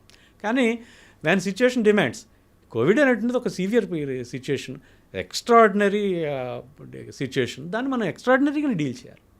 సో హెచ్ఐవికి సంబంధించిన ట్రీట్మెంట్లు అట్లా ఎక్స్ట్రాడినరీగా చేశారు. హెచ్ఐవి మందులు చాలా తక్కువ కాలంలోనే అప్రూవ్ చేసేసారు. సో చెప్పండి. బట్ సార్, మీరు అన్నట్టు హెచ్ఐవి మెడికేషన్ గురించి మాట్లాడితే 3-step మెడికేషన్ అనేది ఒథెంటిక్గా ఫాలో అవుతూ వస్తున్నాము. కానీ మీరు ఇందాక ఏదైతే చెప్పారో కామన్ సెన్స్ అనుకోవచ్చు, ప్రజల పట్ల ప్రేమ అనుకోవచ్చు, సబ్జెక్ట్ మీద మీకున్న అవగాహన అనుకోవచ్చు, దాన్ని 2-step మెడికేషన్ కిందకి మీరు కన్సైజ్ చేశారని, and that has yet prove to be very successful. మీరు పబ్లిష్ చేసిన వరల్డ్ వైడ్ జర్నల్స్లో మన తెలుగువాడిగా పబ్లిష్ చేసిన మీ journal got a huge reputation అని విన్నాం. సో ప్రపంచవ్యాప్తంగా ఫాలో అవుతున్న 3-step మెడికేషన్ ఏంటి, ద సో కాల్డ్ మురళీకృష్ణ గారి 2-step మెడికేషన్ ఏంటి ఫార్ హెచ్ఐవి చెప్పండి సార్ క్లియర్గా. 1981లో ఎయిడ్స్ బయటపడింది. 83-84 కల్లా హెచ్ఐవికి గుర్తించేశారు. 86 నుంచి పరీక్షలు వస్తున్నాయి. సో 87 మార్చిలో మొట్టమొదటి హెచ్ఐవి డ్రగ్, అప్పుడు అంతకుముందు వేరే జబ్బు కోసం రూపొందించినటువంటి జిడోవిడిన్, అప్పట్లో ఎజిడోథైమిడిన్ అనేవారు, ఆ జిడోవిడిన్ ఇంట్రడ్యూస్ చేశారు. తర్వాత 91 అక్టోబర్కి వచ్చేటప్పటికి డిడెనోసిన్ అని వచ్చింది, దాన్ని ఇంట్రడ్యూస్ చేశారు. ఎప్పుడైతే జిడోవిడిన్ ఇంట్రడ్యూస్ చేశారో వెంటనే బ్రహ్మాండంగా రికవర్ అయ్యేవారు పేషెంట్లు. కొద్ది కాలంలో మళ్ళీ డిటోరేట్ అయిపోయింది వాళ్ళ పరిస్థితి మళ్ళీ కొద్ది కాలంలోనే ఒక 2 ఏళ్ల తర్వాత మళ్ళీ క్షీణించడం మొదలయ్యేది. సో ఎప్పుడైతే క్షీణించడం మొదలైందో అప్పటికి మళ్ళీ ఈ ఏదైతే మనం డిడెనోసిన్ అనేట్టు ఒక మందు వచ్చింది, దాన్ని యాడ్ చేశారు. తర్వాత వేరే మందు. సో ఎప్పుడైతే ఫెయిలింగ్ రెజిమెన్ ఉందో దానికి మళ్ళీ ఇంకొక మందు యాడ్ చేసుకుంటూ పోతున్నారు. ఇప్పుడు సపోజ్ ఒక 3 మందులు, అంటే 3 మందులు ఇస్తున్నాం. ఒక పేషెంట్కి జిడోవిడిన్ ఇచ్చాం, కొద్ది కాలం తర్వాత మళ్ళీ డిడెనోసిన్ యాడ్ చేస్తాం, తర్వాత మళ్ళీ ఒక లాంవిడిన్ ఇచ్చాం అనుకుందాం మాట వరుసకి. ఒక 3 డ్రగ్స్. 3 డ్రగ్స్లో మొట్టమొదటి జిడోవిడిన్ డ్రగ్ మొత్తం పనిచేయట్లేదు, 0. అందుకనే మళ్ళీ రికరెన్స్ వస్తుంది ఎక్కడొక్కడ. అప్పటికి మా శరీరంలో ఉండేటువంటి వైరస్ దాన్ని తట్టుకునేటట్టుగా మార్పులు చెందింది, రెసిస్టెన్స్ డెవలప్ చేసుకుంది, మ్యూటేషన్స్ డెవలప్ చేసుకుంది. రెండో డ్రగ్ కొంతకాలం వాడడం, అది 50% పనిచేస్తుంది. సో మూడో డ్రగ్ లాంవిడిన్ మొదలుపెట్టాం అనుకుందాం, అది 100% పనిచేస్తుంది. అంటే మీరు 3 మందులు ఇస్తున్నప్పుడు కూడా మొదటి మందు 0, రెండో మందు 50, మూడోది 100%, అంటే 1.5 మెడికేషనే మీరు ఇస్తున్నారు. అంటే సింపుల్గా అర్థం కావడానికి 3 divided by. కరెక్ట్. కానీ మన దేశంకి వచ్చేటప్పటికి, మన దేశంలో అప్పటి వరకు అందరు పేషెంట్లు ట్రీట్మెంట్ నెయివ్, ఎవ్వరు కూడా ట్రీట్మెంట్కి ఎక్స్పోజ్ అవ్వలేదు. యాంటీరెట్రోవైరల్స్ వాళ్ళ శరీరంలో ఉన్న వైరస్ హెచ్ఐవి మెడికేషన్స్కి ఎక్స్పోజ్ అవ్వలేదు, వాటికి తెలియదు. సో వాటికి వ్యతిరేకంగా ఇది డెవలప్ చేసుకునే రెసిస్టెన్స్ డెవలప్ చేసుకునేటువంటి మ్యూటేషన్స్ పరిస్థితి ఇక్కడ లేదు. సో ఈ పేషెంట్లో ఉన్నటువంటి వైరస్ వైల్డ్ టైప్ ఉంటాం, అంటే కొత్తగా, దానికి ఇంకప్పటి వరకు వైరస్కి సంబంధించిన మందులు తెలియవు. సో అలాంటి పరిస్థితుల్లో 2 మందులు ఏకకాలంలో కల్పిస్తే అప్పుడు అది ఖచ్చితంగా సినర్జిస్టిక్గా పనిచేస్తుంది, పకడ్బందీగా పనిచేస్తుంది, వైరస్ని బాగా తగ్గిస్తుంది. సో ఈ రకమైనటువంటి దీంతో వెళ్ళాను. వెస్ట్రన్ కంట్రీస్లో వాళ్ళ దాదాపు అందరి పేషెంట్లు కూడా డ్రగ్ ఎక్స్పీరియన్స్డ్ పేషెంట్లు కాబట్టి వాళ్ళకి 3 మందులు వాడితేనే కానీ వాళ్ళకి వైరల్ లోడ్ సప్రెస్ చేయలేకపోయారు. కానీ మన దేశంలోనూ ఆ మాటకు వస్తే అన్ని అభివృద్ధి చెందుతున్న దేశాల్లోనూ ఈ పేషెంట్లో ఉన్నటువంటి వైరస్కి యాంటీ రిట్రోవైరల్స్ తెలియవు. సో వీళ్ళకి 2 మందులు ఏకకాలంలో మొదలు పెడితే అది బాగా పనిచేస్తుంది. So that was my intention. So virus గురించి బాగా అవగాహన చేసుకుని ఈ రకమైనటువంటి పరిస్థితిలో సో ఆవేళ 3 మందులు 1996లో సిడిసి అంటాం, centres for disease control and prevention, America వాళ్ళది. వాళ్ళు 1996 అప్పటి వరకు 87 నుంచి మొదలుపెట్టి రకరకాల మందులు వాడుతూ ఉంటే 96కి వచ్చేటప్పటికి 3 డ్రగ్స్ ఇవ్వడం వల్ల బాగా పనిచేస్తున్నాయి. అప్పుడు 95 చివరిలో వాళ్ళకి ప్రోటీయేజ్ ఇన్హిబిటర్ అని చాలా పొటెంట్ మందు అండి, అది వచ్చిన తర్వాత ఈ 3 డ్రగ్స్ ఇవ్వడం వల్ల పనిచేస్తున్నాయని వాళ్ళు అన్నారు. సో ప్రపంచవ్యాప్తంగా తర్వాత కొద్ది కాలానికి యూరోపియన్ గైడ్లైన్స్ కూడా అలాగే 3 drug combination is the standard of care. ఇక ప్రామాణిక చికిత్స 3 డ్రగ్గుల యొక్క మిశ్రమం ఇవ్వడం అనేది. నేను 2000 సంవత్సరంలో ప్రాక్టీస్ స్టార్ట్ చేశాను. నా ప్రాక్టీస్ మొదటి నుంచి కూడా 95% పేషెంట్స్కి 2 డ్రగ్ కాంబినేషను, బాగా సిక్కుగా ఉన్న పేషెంట్లకి 3 డ్రగ్ కాంబినేషన్ స్టార్ట్ చేస్తూ ఉన్నాను. సో ఆ మేరకు 2004 సంవత్సరంలో నా పరిశోధన సారాంశాన్ని నేను ఒక అంతర్జాతీయ కాన్ఫరెన్స్కి నివేదించాను. సో ఇలాంటి మార్కెట్ ఎకానమీ ప్రపంచంలో, మార్కెట్ డ్రివెన్ ప్రపంచంలో 3 డ్రగ్స్ ఇవ్వడం అనేటువంటిది అన్ని ఫార్మా కంపెనీలకి బాగుంటుంది. అలాంటి పరిశోధనలే ప్రోత్సహిస్తూ ఉంటారు. కరెక్ట్. సో ఇలాంటి 2 డ్రగ్స్ ఇస్తే ఎవరికి వెళ్ళరు. అది అలా మరుగున పడిపోయింది. చాలా కొద్ది కాలంగా నాలాంటి లైక్ మైండెడ్ పీపుల్ కొంతమంది దీని మీద కూడా కొంత పనిచేశారు.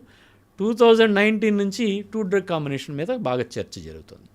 అప్పుడు 2000 నుంచి 2019 వరకు టైం తీసుకున్నారు. ఎస్, అది కాస్త 2019లో బాగా సెలెక్టెడ్ పేషెంట్స్లో ఇలా బాగానే పనిచేస్తుంది అనేటువంటి ప్రయోగాలు అలా జరిగి 2022 సెప్టెంబర్లో అమెరికన్ గైడ్లైన్స్లోను, 2022 అక్టోబర్లో యూరోపియన్ ఎయిడ్స్ క్లినికల్ సొసైటీ గైడ్లైన్స్లోను 2 డ్రగ్ కాంబినేషన్ కూడా ఈ ఎవరైతే న్యూలీ డయాగ్నోజ్డ్ పేషెంట్స్ వాళ్ళ టెర్మినాలజీ ఇది, నేనేమన్నా ట్రీట్మెంట్ నేవ్ పేషెంట్స్ అంటే 2 ఈక్వల్, 2 సమానం. అంతకుముందు ట్రీట్మెంట్ తెలియని పేషెంట్లు లేదా newly diagnosed patients obviously. So వాళ్ళకి ఇవ్వచ్చు అనేది వాళ్ళ టెర్మినాలజీ. నా టెర్మినాలజీ అయితే treatment never exposed to treatment, so new to treatment. మేమేదో గర్వంగా చెప్పుకుంటున్నాం కానీ సార్ తెలుగుడు పబ్లిష్ చేసింది వరల్డ్ జర్నల్స్లో పబ్లిష్ అయింది అని, బట్ దాని వెనకాల 19 years ఆఫ్ హార్డ్ వర్క్ ఉందన్నమాట సార్.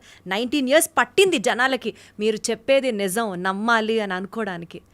అంటే నేను ఒక్కడనే కాదండి, అలాంటి లైక్ మైండెడ్ పీపుల్ అనేక మంది చేసిన పనుల వల్ల ఇట్లాంటిది మళ్ళీ యాడ్ అయ్యిందండి. 3 డ్రగ్ కాంబినేషన్తో పాటు 2 డ్రగ్ కాంబినేషన్ కూడా. బట్ ఈరోజు 2 డ్రగ్ కాంబినేషన్ అంటే definitely people will speak Muralikrishna గారి ట్రీట్మెంట్ స్టైల్ అది, బికాజ్ మీరు ఆల్రెడీ 2000 నుంచి అదే ట్రీట్మెంట్ పేషెంట్స్కి చేస్తూ వచ్చారు కదా. కానీ 2004లో నేను రికార్డ్ చేశాను. 2000 నుంచి చేస్తున్నాను, రాశాను. 2004లో నేను రికార్డ్ చేశాను. Wonderful sir. Sir coming back to HIV virus, ఈ వైరస్ సార్ ఆడవాళ్లలో ఒకలాంటి ఇన్ఫ్లుయెన్స్, మగవాళ్లలో ఒకలాంటి ఇన్ఫ్లుయెన్స్ చూపిస్తుందా సార్? బికాజ్ ఇద్దరి body framework different, immune response different ఉంటుంది అని అనుకుంటే అలా ఒక్కొక్కళ్ళలో ఒక్కొక్క రకమైన రియాక్షన్ కనిపిస్తుందా? ఆడవాళ్ళలో మనకు తెలిసి వాళ్ళకి నెలసరి ఉంటుంది కాబట్టి బ్లడ్ పోతూ ఉంటుంది, ఎనీమియా ఉంటుంది. Anaemia definitely makes the women susceptible to infections. So వాళ్ళకి ఇన్ఫెక్షన్ తొందరగా వృద్ధి చెంది తొందరగా నీరసపడేటువంటి అవకాశం ఉంది. కానీ నా పేషెంట్లలో ఎక్కువ మంది డిస్కార్డెంట్ కపుల్స్ ఉంటారు. భర్త పాజిటివ్ ఉంటాడు, భార్య నెగిటివ్ ఉంటుంది. సో అలాంటి వాళ్ళు ఎక్కువ మంది ఉంటుంటారు. ఎందుకంటే హెచ్ఐవి సాధారణంగా ట్రాన్స్మిసిబిలిటీ చాలా తక్కువ. ఒక 1000-1200 ఎన్కౌంటర్స్లో ఒకసారి వెళ్తుంది. అంటే ఇతరేతర ఆరోగ్యాలు అన్నీ బాగుంటాయి, లైంగిక ఆరోగ్యం వాళ్ళకి ఏదంటే జెనిటివ్ యూరినరీ ట్రాక్ట్ ఆరోగ్యం పూర్తిగా మామూలుగా ఉన్న సందర్భాల్లో ఒక 1000 సార్లకి ఒకసారి లేదా 800 సార్లకి ఒకసారి ఇన్ఫెక్షన్ వెళ్తుంది అంటారు. కానీ ఏదైనా సుఖవ్యాధులు, ఒక హెర్పిసో లేకపోతే ఒక గొనోరియో లేకపోతే పెల్విక్ ఇన్ఫ్లమేటరీ డిసీజెస్ ఇట్లాంటివి ఏమైనా ఉన్నప్పుడు చాలా స్పీడ్గా ఒక 100 మందికి 100 ఎన్కౌంటర్కి ఒకసారికే వచ్చేయచ్చు. సో ఇదే కాకుండా అనేక అంశాలు దాన్ని ప్రభావితం చేస్తాయి. Like intensity of the act, వాళ్ళ కలయిక ఎంత ఇంటెన్స్గా ఎంత దృఢంగా గట్టిగా ఉన్నారు, ఇట్లాంటి అనేక అంశాలు ఉంటూ ఉంటాయి. సో హెచ్ఐవి అనేటువంటిది మహిళలకి చాలామంది ఉంటుంటారు, మహిళలు చాలా తక్కువ మంది పేషెంట్లు ఉంటారు. అంటే ఆ ట్రాన్స్మిసిబిలిటీ తక్కువ కాబట్టి అట్లాగా అనుకుంటారు. కానీ ఎందుకంటే విమెన్ ఇప్పుడు సిమెన్ అనేటువంటిది పురుషుని యొక్క సెమెన్ విమెన్లో ఎక్కువసేపు ఉంటుంది. Women are prone to have abrasions, లైట్గా వాళ్ళ యొక్క చర్మం చిట్లడం అట్లాంటి. ఎక్కడైతే చిట్లిందో అక్కడి నుంచి వైరస్ వెళ్తుంది. ఇంటాక్ట్ స్కిన్ నుంచి, ఇంటాక్ట్ మ్యూకోసాల నుంచి వెళ్ళదు. అట్లానే మహిళల్లో ఈ ఏవైతే ఈ యూరినరీ ఇన్ఫెక్షన్స్ ఉన్నాయో అవి చాలా వరకు మైల్డ్గానే ఉంటాయి, కనపడవు, ఎసిమ్టమేటిక్గా ఉంటాయి. సో పురుషుల్లో అయితే అక్కడ డైరెక్ట్ కనపడిపోతాయి. వీళ్ళ లోపలికి ఉంటుంది కాబట్టి, శరీర అంతర్గత అవయవాల్లో ఉంటుంది కాబట్టి బయటికి కనిపించదు. అందుకని ఈ మహిళలకి కొంచెం ఎఫెక్టివ్ ట్రాన్స్మిషన్ ఉంటుంది. పురుషుల నుంచి మహిళలకి దాదాపు రెట్టింపు పైన ఎక్కువ ఎఫెక్టివ్గా ట్రాన్స్మిట్ అవుతుంది. మహిళల నుంచి పురుషుల కంటే పురుషుల నుంచి ఆడవాళ్ళకి ఎక్కువగా వేగంగా వ్యాప్తి చెందేటువంటి అవకాశం ఉంటుంది. సో బేసికల్గా ఇప్పుడు మీరు చెప్పినట్లు హెచ్ఐవి వైరస్ కనుక ఒక clean surface of the skin ఇంటాక్ట్గా ఉంటే మాత్రం ఎలాంటి హామ్ కానీ ఎలాంటి ఎఫెక్ట్ కానీ ఉండదు. ఓన్లీ కట్ ఆర్ ఎబ్రేషన్ అట్లా ఏమైనా ఉంటే మాత్రమే అటాక్ అవుతుంది. అవును, అంటే అది మనం మైక్రోస్కోపిక్ ఎబ్రేషన్స్ కూడా ఉంటాయి కదా, దాన్ని కూడా మనం చెప్పలేం. మన కంటికి కనిపించినవి పగుళ్ళో లేకపోతే ఏదైనా కట్స్ ఉండొచ్చు. సో అట్లాంటివి కూడా అంటే యూజువల్గా ఇంటాక్ట్ స్కిన్ మీద వచ్చే హెచ్ఐవి వైరస్ చేరినప్పటికీ, ఒక రక్తం వెళ్ళినప్పుడు కూడా జస్ట్ కడిగేసుకుంటే, సోప్ అండ్ వాటర్తో కడిగేసుకుంటే సరిపోతుందని చెప్తూ ఉంటాం. అంటే బేసికల్గా కోవిడ్ అప్పుడు నాతో సహా చాలామంది డాక్టర్లు ఎక్స్పోజ్ అయిన వాళ్ళు ఇలాగా రక్తం పేషెంట్లకి ఒక సెలైన్ పెట్టేటప్పుడు, క్యాన్యులా పెట్టేటప్పుడు ఇలాంటివన్నీ జరిగినాయి. అంటే బేసికల్గా కోవిడ్ అప్పుడు ఈ హ్యాండ్ వాష్ 5 నిమిషాలు కడగాలి, 5 డైరెక్షన్స్లో కడగాలి, ఇవన్నీ చాలా అవసరం అంటారు. Hygiene also plays an important role in HIV. అంటే ఇవన్నీ కూడా చచ్చిపోయిన తర్వాత మనం పోస్ట్ మార్టం చేస్తే ఇటీవల తెలిసింది ఏంటంటే, ఫోమైట్స్ ఏవైతే మన వస్తువుల మూలంగా ఈ వైరస్ వ్యాప్తి చెందడం, అది చాలా చాలా తక్కువ, నెగ్లిజిబుల్, ఆల్మోస్ట్ లేదు. మనం చేసినటువంటి ఈ హ్యాండ్ శానిటైజేషన్లో లేకపోతే ఈ ఫోమింగో ఇవన్నీ కూడా పెద్ద ట్రాష్ అని చెప్పేసి తేల్చారు. Very sorry to say. నేను మొదటి నుంచి కూడా నా కోవిడ్ ఎయిడ్స్ నేను ఫేస్బుక్లో దాని మీద ఎప్పుడు అంత ఎక్కువ చెప్పలేదు. చాలామంది ఓసిడి వచ్చేసింది, ఒబ్సెసివ్ కంపల్సివ్. ఇంట్లో కూర్చుని మనం ఎక్కడికి వెళ్ళలేదు, మన ఇంటికి ఎవరు రాలేదు, ఊరికి అన్ని కుర్చీలు చేతులు అన్నీ తుడిచేసుకోవడం. ఆ ఓసిడి కాస్త మొన్న మధ్య కొంతమంది పేషెంట్లు కూడా, పాపం మన పేషెంట్ కూడా కాదు, ఒక అబ్బాయి వాడికి ఏదో హెచ్ఐవి వచ్చేసిందేమో అని ఒకటే భ్రమలో ఉన్నాడు. చాలా బాధగా ఉంది. సో కొన్ని కామెడీగా ఉంటాయి. నేనైతే మొదటి నుంచి కూడా ఇంట్లో ఉన్నప్పుడు సబ్బు వాడుకోవాలి, బయటకు వెళ్ళినప్పుడు మాత్రమే శానిటైజర్ వాడాలి, ఊరికే శానిటైజర్ కూడా ఎక్కువ వాడదని మొదటి నుంచి ఇండైరెక్ట్గా చెప్తూనే ఉన్నాను. అదంతా చాలా స్ట్రైట్ ఫార్వర్డ్గా ఉంటుంటాను. బట్ డెఫినెట్లీ అది అవసరం కాదు సార్. అట్లీస్ట్ ఇప్పటి నుంచి అయినా జనాలు అంతా పిచ్చిగా కనెక్ట్ అయిపోకుండా ఇది వాస్తవం, ఇది కాదు, you have to be this much realistic అని తెలుసుకోవడం కూడా చాలా అవసరం కదా సార్. బేసికల్గా ఇప్పుడు వైఫ్ అండ్ హస్బెండ్కి ఎయిడ్స్ ఉందని అనుకుందాం సార్, వాళ్ళకి పుట్టే పిల్లలకి ఖచ్చితంగా ఎయిడ్స్ వస్తుందా? లేదండి, ఏ ట్రీట్మెంటు లేకుండా ఉన్న పరిస్థితుల్లో 100కి ఒక 20 మంది 30 మంది పిల్లలకి వస్తుంది. చక్కటి ట్రీట్మెంట్ తీసుకుంటూ ఆ స్త్రీకి వైరల్ లోడ్ బాగా అన్డిటెక్టబుల్ లెవెల్కి అది వెళ్ళిపోయే పూర్తి చక్కటి ట్రీట్మెంట్ తీసుకుంటూ ఉంటే ఒక 1 or 2% పిల్లలకి మాత్రమే వస్తుంది. ఇది ఆ మహిళ అన్ని రకాలుగాను ఆరోగ్యంగా మెయింటైన్ చేసుకుంటే. సో లెస్ దెన్ 10%, 10% కంటే తక్కువ. సిజేరియన్ ఆపరేషన్ చేస్తే 1 or 2% అనేవారు. ఇప్పుడైతే సిజేరియన్ ఆపరేషన్ ఓన్లీ హెచ్ఐవి అనేటువంటి సిజేరియన్ ఆపరేషన్కి ఇండికేషన్ కాదు, నార్మల్ డెలివరీ కూడా అలౌ చేయొచ్చు అని చెప్తున్నారు. Oh yes. అంటే సార్ ఇప్పుడు HIV virus is not genetically transmittable, that's what you mean to say? Yes, genetical transmit అంటే చాలామందికి ఏంటంటే రక్తం పంచి ఇచ్చానని ఇట్లాంటి మనం కొంచెం మెలోడ్రామా మాటలు వింటూ ఉంటాం. ఏ తల్లి ఏ తండ్రి బిడ్డకి రక్తం పంచేవారు. బిడ్డ కడుపులో ఉన్నప్పుడు పిండం 3వ వారం నుంచి 4వ వారం నుంచి లివర్లో బ్లడ్ తయారు చేసుకుంటుంది. తల్లి నుంచి ప్లసెంటా మావి నుంచి కేవలం అవసరమైనటువంటి ఎమినో యాసిడ్స్, ఫ్యాటీ యాసిడ్స్, లేకపోతే ఈ కార్బోహైడ్రేట్స్, ఇతర జింకో లేకపోతే ఐరన్ ఇవన్నీ వెళ్తాయి తప్ప రక్త కణాలు అనేటువంటి డైరెక్ట్గా వెళ్ళాం. బిడ్డ పిండం తన రక్తం తనే తయారు చేసుకుంటుంది. సో బిడ్డకి అందువల్లే తల్లి తండ్రి ఇద్దరు పాజిటివ్ అయినప్పుడు కూడా బిడ్డకి హెచ్ఐవి వచ్చేటువంటి అవకాశాలు చాలా తక్కువగా ఉంటాయి. అది డెలివరీ అప్పుడో లేకపోతే బ్లడ్కి ఎక్స్పోజ్ అవ్వడం, తల్లి బ్లడ్కి ఎక్స్పోజ్ అవ్వడం అనేటువంటి డెలివరీ అనే దట్ ఇట్ సెల్ఫ్ అదొక రక్తపాతమైనటువంటి విషయం కదా. డెలివరీ అనేటువంటిది బిడ్డ అది సాయిల్ అవుతుంది కదా బిడ్డ రక్తం, తల్లి రక్తంతో. సో ఆ రకంగా ఏమైనా వచ్చేటువంటి అవకాశం ఉంది. ఓకే, సో ఇప్పుడు సపోజ్ ఒక బేబీ ఎయిడ్స్తో పుట్టిందని అనుకుందాం సార్, ఆ బేబీకి సర్వైవల్ ఛాన్సెస్ ఎంతవరకు ఉంటాయి సార్? ఎంత రిస్క్తో పాపం జీవితాంతం బతకాల్సి ఉంటుంది. మేము చదువుకున్నప్పుడు దాదాపు అందరూ కూడా 5వ పుట్టినరోజు చూడకుండా చచ్చిపోతారనుకుని చదువుకున్నాడు. ఈరోజు నాకు 20 నుంచి 30 ఏళ్ల వయసు మధ్యలో ఉన్నవాళ్ళు 30 మంది పేషెంట్లు ఉన్నారు నా దగ్గర, పిల్లలు. వాళ్ళు పుట్టుకతో హెచ్ఐవి వచ్చిన వాళ్ళు. ఇప్పటికి వాళ్ళకి 25-30 years అంటున్నారా? 22, 27, 38, 22, 28, 29, 30 years. సో ఇలాంటి వాళ్ళు దాదాపు 30 మంది పేషెంట్లు ఉన్నారు నా దగ్గర. సో అది మనం సైన్స్ అది ముందుగా చెప్పుకున్నట్టుగా కొంతమందికి ఏంటంటే స్లో మహిమ అంటారా, లేకపోతే అది వైరస్, దాన్ని స్లో ప్రోగ్రెసర్స్ అంట. ఆ వైరస్ని వాళ్ళ శరీరం వాళ్ళ జెనెటిక్ మేకప్ మూలంగా వాళ్ళు అదుపు చేయగలిగింది. అది ట్రీట్మెంట్ వల్ల కొంత ఉంటుంది, ట్రీట్మెంట్ కాకుండా కూడా అదుపు చేసినవి కూడా ఉంటాయి. వాళ్ళనే స్లో ప్రోగ్రెసర్స్ అంటూ ఉంటాం. సో వాళ్ళ అలాంటివి కూడా చాలా ఉన్నాయి. అంటే ఆ పర్టిక్యులర్ వైరస్లో ఉన్న variant is a slowly progressive variant అనుకోవాలా? అలా అని కూడా అనుకోవచ్చు. అట్లానే ఈ పేషెంట్ యొక్క జెనెటిక్ మేకప్ వల్ల కూడా ఈ రెండు కలిపి అనేక ఫ్యాక్టర్స్ కలిపి ఒక సమ్ అవుతుంది. Okay, got it sir. So ఇప్పుడు ఒక HIV patient sir, say for example mid-30sలోనో లేకపోతే 20sలోనో హెచ్ఐవి డిటెక్ట్ అయింది అని అనుకుందాం. తన లైఫ్ స్టైల్ మోడిఫికేషన్స్ ఎలా చేసుకుంటే he could be very normal unlike the healthy person? ఇప్పుడు ప్రధానంగా హెచ్ఐవి మందులు నిరంతరం వాడాలి. షుగర్ లాగా రోజు వేసుకోవాలి. ట్రీట్మెంట్ సక్సెస్కి ప్రధానమైన కారణం నిరంతరంగా మందులు వాడడం. సో దాన్ని అడ్హెరెన్స్ అంటాం మేము. ట్రీట్మెంట్ షెడ్యూల్కి పూర్తిగా కట్టుబడి చక్కగా మందులు వాడడం అనేటువంటిది ప్రధానమైన విషయం. దీని మూలంగా ఏంటంటే వైరస్ వాడుతున్న మందుల్ని తట్టుకునేటట్టు తయారవడానికి చాలా టైం పడుతుంది, మ్యూటేషన్స్ రావడానికి. ఎప్పుడైతే పూర్తి స్థాయిలో మందులు వాడుతూ ఉన్నారో అప్పుడు వైరస్ దానికి పూర్తిగా లొంగి ఉంటుంది. సో ఎప్పుడైతే ఇర్రెగ్యులర్గా వాడుతూ ఉన్నాం అప్పుడు తక్కువ మందులు అందుబాటులో ఉంటే లేదా లో కాన్సన్ట్రేషన్ ఉంటే దాన్ని తట్టుకునేటట్టుగా ఒక్క చోట మ్యూటేషన్ వస్తుంది, మిగతావి కూడా అలా కొంచెం కొంచెం అట్లా వస్తాయి. సో నిరంతరం మందులు వాడడం ఒకటి. రెండోటువంటిది ఆరోగ్యకరమైన జీవనం, ఇది స్మోకింగ్ ఇట్లాంటివి వాటికి దూరంగా ఉండడం, ఒక సంతులనమైనటువంటి ఒక ప్రోటీన్ రిచ్ డైట్ అట్లా అన్ని ఆహారాలు కలిసి ఉన్న డైట్ తీసుకోవడం ఒకటి. రెండు, ఇన్ఫెక్షన్స్కి దూరంగా ఉండటం. ఇన్ఫెక్షన్స్ అనేటువంటివి ఎప్పుడైతే ఒక ఇన్ఫెక్షన్, ఒక జలుబు వచ్చింది లేకపోతే ఏదో ఫుడ్ పాయిజన్ అయ్యి ఒక విరేచనల్ని ఎప్పుడు ఏది జరిగినప్పుడు కూడా అది ఒక అసాల్ట్, ఇవన్నీ కూడా క్యుములేటివ్గా ఒకదాని మీద ఒకటి కలుస్తూ ఉంటాయన్నమాట.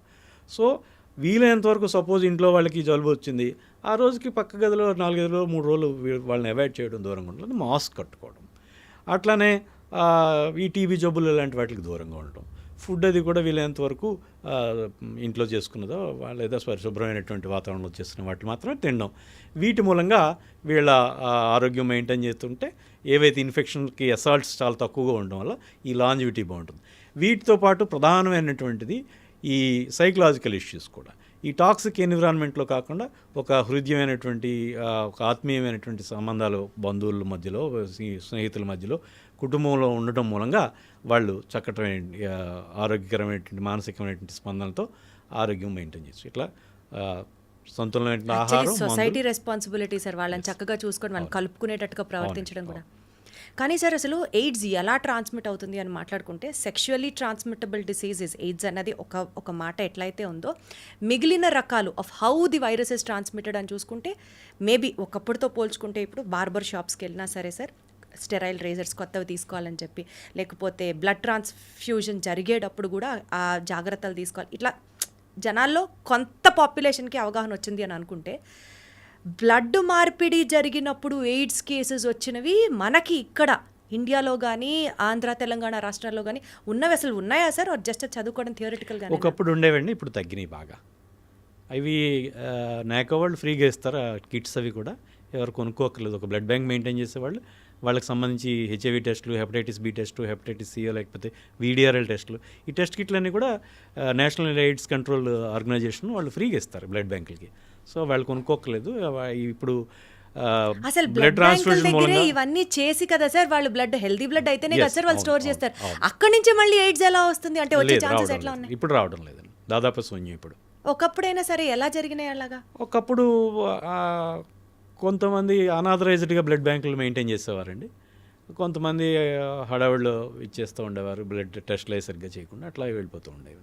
భారతదేశంలో మన కంట్రీలో ఒకప్పుడు ఎయిడ్స్ ఎంత ప్రివిలెన్స్ ఉంది, ఇవాళ రోజున ఎంత ప్రివిలెన్స్ ఉంది సార్? ఏం చెప్తారు మీరు? ఎందుకంటే మీరు అంత రీసెర్చ్ చేశారు, you have seen the past, you are in the present also. భారతదేశంలో 25 లక్షల మంది హెచ్ఐవి పేషెంట్లు ఉన్నారు యాజ్ ఆఫ్ 2022 డిసెంబర్. భారతదేశపు జనాభాలో తెలుగు రాష్ట్రాల జనాభా 6% కంటే తక్కువ. కానీ భారతదేశంలో ఉన్న పేషెంట్లలో 5 లక్షల మంది పేషెంట్లు తెలుగు వాళ్ళు. దట్ మీన్స్ 20% మంది, ప్రతి 5 భారతీయ హెచ్ఐవి పేషెంట్లో ఒకటి తెలుగువాడు. ఇది చాలా దురదృష్టకరమైనటువంటి పరిణామం, చాలా బాధాకరమైన విషయం. తెలుగు రాష్ట్రాల్లో హెచ్ఐవి అనేటువంటిది చాలా విపరీతంగా వ్యాప్తి చెంది ఉంది.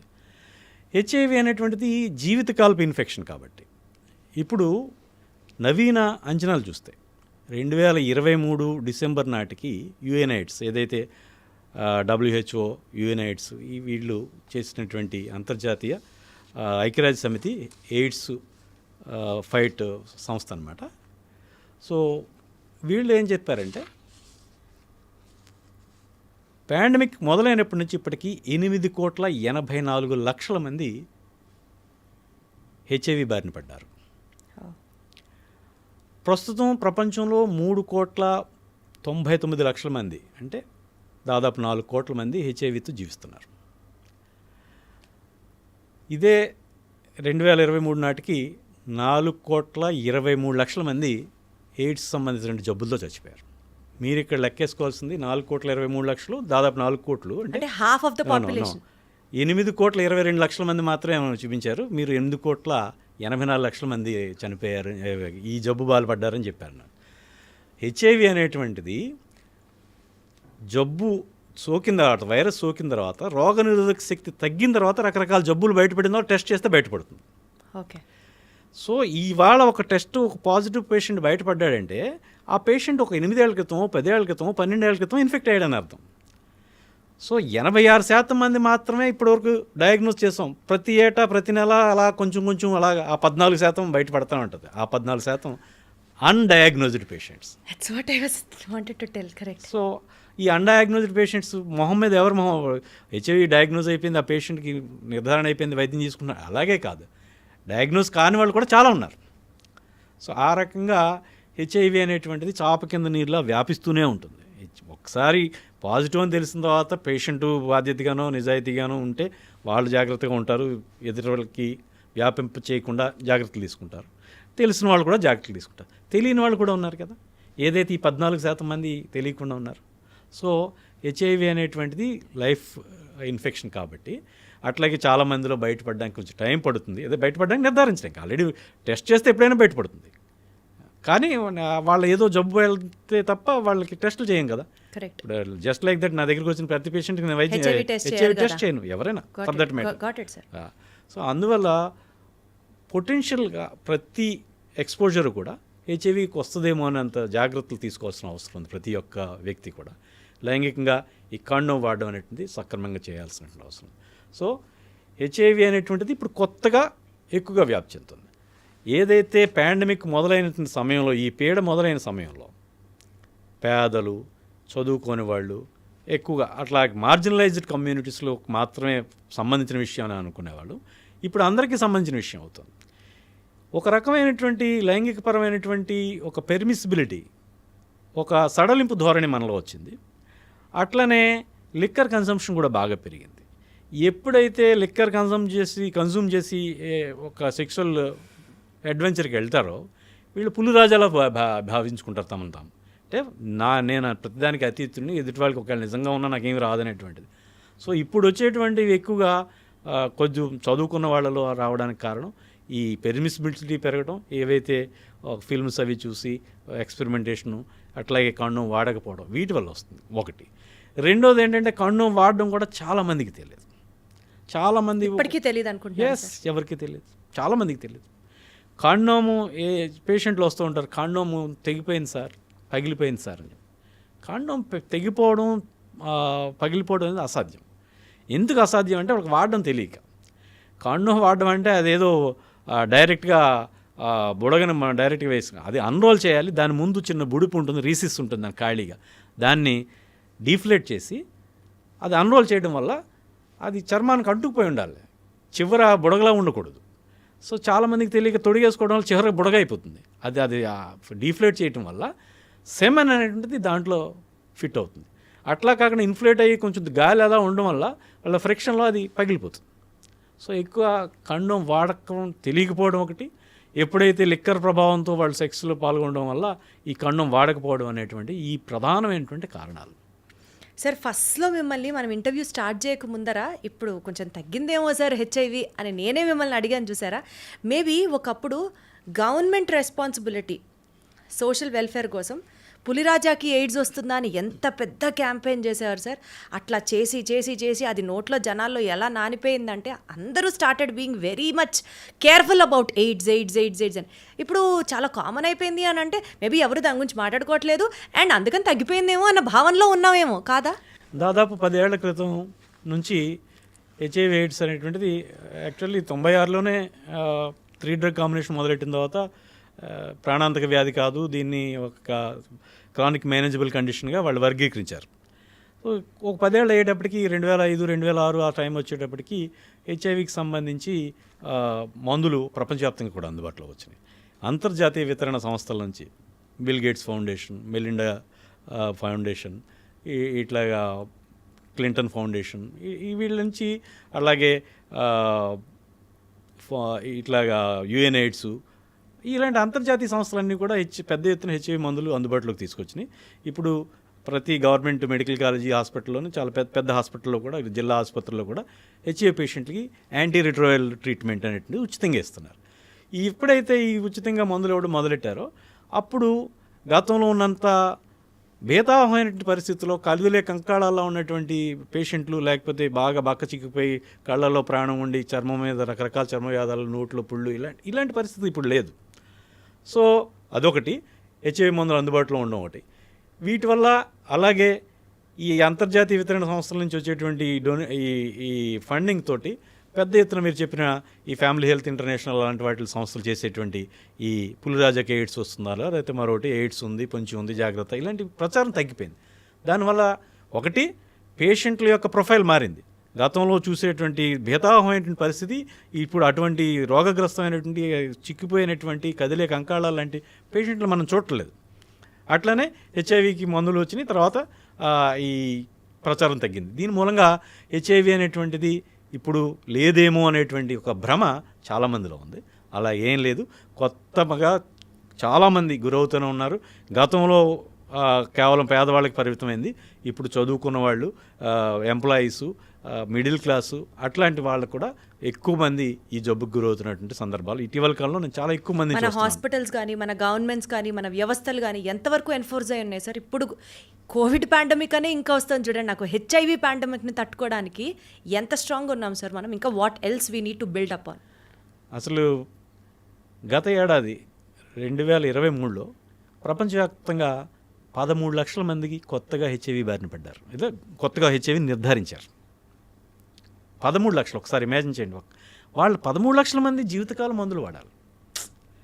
6,30,000 మంది కేవలం 2023లో ఒక్క సంవత్సరంలోనే 6,30,000 మంది ఎయిడ్స్ జబ్బుతో చనిపోయారు. ఎస్. సో ఎయిడ్స్ అనేటువంటిది it is very much there. ఏదైతే ఉదాసీనంగా ఉండడం, లేకపోతే నిర్లిప్తంగా ఉండడం, అంటీ పట్టినట్టు ఉండడం, లేకపోతే ఇది మనల్ని ఏం చేయదులే అని అనుకోవడం, ఆ రకమైన ఒక ఫాల్స్ భరోసాతో ఉండడం అనేటువంటిదే దీనికి సంబంధించి హెచ్ఐవి వ్యాప్తి చెందడానికి ప్రధానమైనటువంటి కారణం. So HIV AIDS is very much there, మన చుట్టూనే ఉంది, అతి జాగ్రత్తగా ఉండాల్సినటువంటి అవసరం ఉంది. మన వ్యవస్థలో ఎలాంటి మార్పులు రావాలి sir to face this situation? అంటే ఇంకా జనాలకి బేసిక్ లెవెల్ 1 నుంచి అవేర్నెస్ చెప్పడం అవసరమా అన్న స్టేజ్ నుంచి స్టార్ట్ చేయాలా? లేదా మన హాస్పిటల్స్, మీకు గుర్తుందా సార్ కోవిడ్ టైంలో ప్రతి హాస్పిటల్లో ఆక్సిజన్ సిలిండర్స్ అంటే ఆక్సిజన్ కోసం కరువు ఆసిపోయి ఉన్నాం, బట్ స్టిల్ ఏ హాస్పిటల్లో ఆక్సిజన్ నిల్వలు ఎక్కువ ఉన్నాయి అని అంటే అప్పట్లో అది తోపు అంతే. ఆ హాస్పిటల్ ఈజ్ లైక్ ఇళ్లల్లో కూడా ఆక్సిజన్ కాన్సన్ట్రేటర్లు తెచ్చేసుకొని స్టోర్ చేసుకున్న రోజులు కూడా మనం చూసాం. అలాగా హెచ్ఐవి పాండమిక్ని మనం ఫేస్ చేస్తున్నాము అని అంటే ఎంత స్ట్రెంగ్త్ అయి ఉండాలి మనం? Be it in terms of individual or be it in terms of society, be it in terms of governmental influence, ఎంతవరకు మనం సామర్థ్యాన్ని పెంచుకోవాలన్నది మీ ఒపీనియన్ సార్? దురదృష్టవశాత్తు ఇప్పుడు ఇందాక చెప్పుకున్న 13 లక్షల మంది ప్రపంచవ్యాప్తంగా చనిపోయారన్న విషయం కానీ, గత ఏడాది ఇన్ఫెక్ట్ అయ్యారన్న విషయం కానీ, 6,30,000 మంది చనిపోయారన్న విషయం కానీ, ఎక్కువ ప్రచారంలో లేవు. ఇప్పుడు ఏదో జబ్బుతో ఇంతమంది చనిపోతారు, ఒక విమాన ప్రమాదంలో 200 మంది చచ్చిపోవడం ఒక ప్రపంచవ్యాప్తంగా ఒక పెద్ద విషయం. ఒక యుద్ధంలో ఒక 30 మంది చనిపోయారంటే అది చాలా పెద్ద విషయం మనకి. కానీ ఇన్ని లక్షల మంది చనిపోతున్నప్పుడు కూడా మీడియా ఇంత పెద్ద ఎత్తున దీని మీద స్పందించకపోవడం కొంచెం నాకు బాధాకరంగా ఉంటుంది. మీడియా దీని విషయంలో ప్రొయాక్టివ్గా ఉండి ఖచ్చితంగా దీన్ని అవసరం ఉన్న సందర్భం ప్రతిసారి కూడా దీని గురించి ప్రస్తావించడం. ఈ ఎయిడ్స్ అనేటువంటిది ఇట్ ఈస్ నాట్ ఓవర్, అదేదో గడిచిన విషయం కాదు. 43 ఏళ్ల నుంచి కొనసాగుతున్నటువంటి ఉధృతంగా ఉన్నటువంటి పాండమిక్ పీడ ఎయిడ్స్ అనేటువంటిది ఇది ఒక బూచి, ఇది ఒక దెయ్యం, లేకపోతే ఇది ఒక ప్రాణాంతకమైన విషయం. మీరు ఏదైనా కొంచెం అప్రమత్తంగా ఉండకపోతే దీనికి గురయ్యేటువంటి అవకాశం ప్రతి ఒక్కరికి ఉంది. ఇంకా మా ఇన్ఫెక్షస్ డిసీజ్లో ఒక మాట చెప్తాం, everyone is at risk until everybody is protected. అందరూ ఈ జబ్బు నుంచి బయటపెడితే తప్ప ప్రతి ఒక్కరికి ఈ రిస్క్ ఉంది అని చెప్పేసి, ఏ కొద్ది మంది ఉన్నా వాళ్ళ నుంచి ఇంకోళ్ళకి అందరూ మనం కూడా ఉంటాం. సో ప్రతి ఒక్కళ్ళు కూడా ఈ జబ్బు పట్ల అప్రమత్తంగా ఉండాలి. ఇది ఉంది, దీనికి తీసుకోవాల్సిన జాగ్రత్తలు చాలా సింపుల్. కండోమ్ వాడడం ఎట్లా అనేటువంటిది చాలా పెద్ద ఎత్తున చెప్పాలని నేను అనుకుంటూ ఉంటాను. ఇది కండోమ్ ఇలా వాడాలని పెద్ద ఎత్తున పిల్లలకి కూడా 10th క్లాస్ పిల్లలకి 9th క్లాస్ పిల్లలకి స్కూళ్ళలో కూడా చెప్పాలి.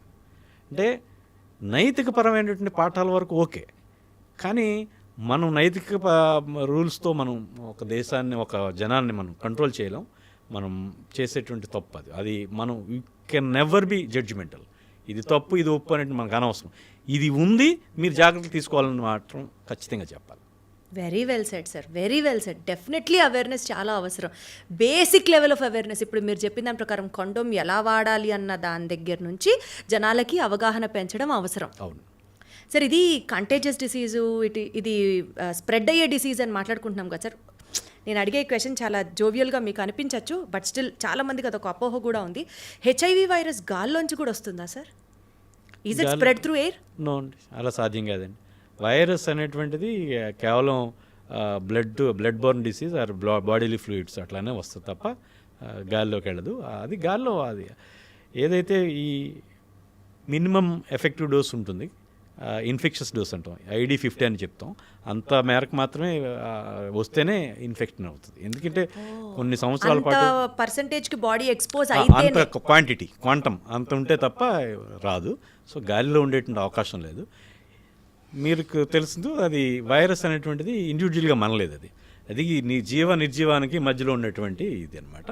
సో అది ఒక హోస్ట్ సెల్ ఉంటేనే, హోస్ట్ సెల్లో మాత్రమే అది దాని యొక్క మెషినరీని ఉపయోగించుకుని it can develop it's enzymes, proteins, jeans అవన్నీ కూడా సెన్సైజ్ చేసుకుంటాం. కరెక్ట్. సరే, ఎయిడ్స్ పరంగా ఇప్పుడు జరుగుతున్న latest developments, latest technological improvements ఏముంది సార్? గత 10 yearsగా మీరు చూసింది ఏంటి? ఇప్పుడు మనం where are we placed today in the progression of AIDS treatment పరంగా మాట్లాడుతున్నాను. ఎయిడ్స్ పరంగా వ్యాక్సిన్ అనేటువంటిది దగ్గరలో సాధ్యమవుతుందని నేను అనుకోవడం లేదు, కానీ వ్యాక్సిన్ తరహా పనిచేసేటువంటి పనులు చాలా ఉన్నాయి. ఉదాహరణకి ట్రీట్మెంట్ యాజ్ ప్రివెన్షన్. గతంలో CD4 కౌంట్ 200కి పడిపోయినప్పుడు, లేదా 300 కొంతకాలం తర్వాత 350కి పడిపోయినప్పుడు, కొంతకాలం తర్వాత 500కి పడిపోయినప్పుడు, 500 కంటే తక్కువ ఉన్నప్పుడు, ఇట్లా రకరకాలుగా వచ్చినాయి గైడ్లైన్స్. ప్రస్తుతం ఏంటంటే, ఎప్పుడైతే వైరల్ లోడ్ బాగా తగ్గించగలుగుతామో ఒక పేషెంట్లో, ఆ పేషెంట్లో undetectable viral load is equal to untransmissible, U is equal to U అంటున్నాం 2019 నుంచి. So patient test and treat, ఒక పేషెంట్ టెస్ట్ చేసి పాజిటివ్ అని తేలితే వెంటనే ట్రీట్మెంట్ మొదలుపెట్టండి అనేటువంటిది ప్రస్తుత కాన్సెప్ట్. దీని మూలంగా హెచ్ఐవి అనేటువంటిది చాలా వరకు ట్రాన్స్మిషన్, ఎవరైతే డిస్కార్డెంట్ కపుల్స్ ఉంటారు మన థర్డ్ వరల్డ్ కంట్రీస్లో, ఈ భార్య ఈ ఎకనామికల్లీ ఇండిపెండెంట్ కాదు కాబట్టి, భర్త మీద ఆర్థికంగా ఆధారపడి ఉంటుంది కాబట్టి, ఈ మన యొక్క సమాజ పరిస్థితిని బట్టి భర్త కండోమ్ వాడకుండా భార్య దగ్గరికి వచ్చినప్పటికీ, నెగిటివ్ అయినప్పటికీ కాదని లేని పరిస్థితి.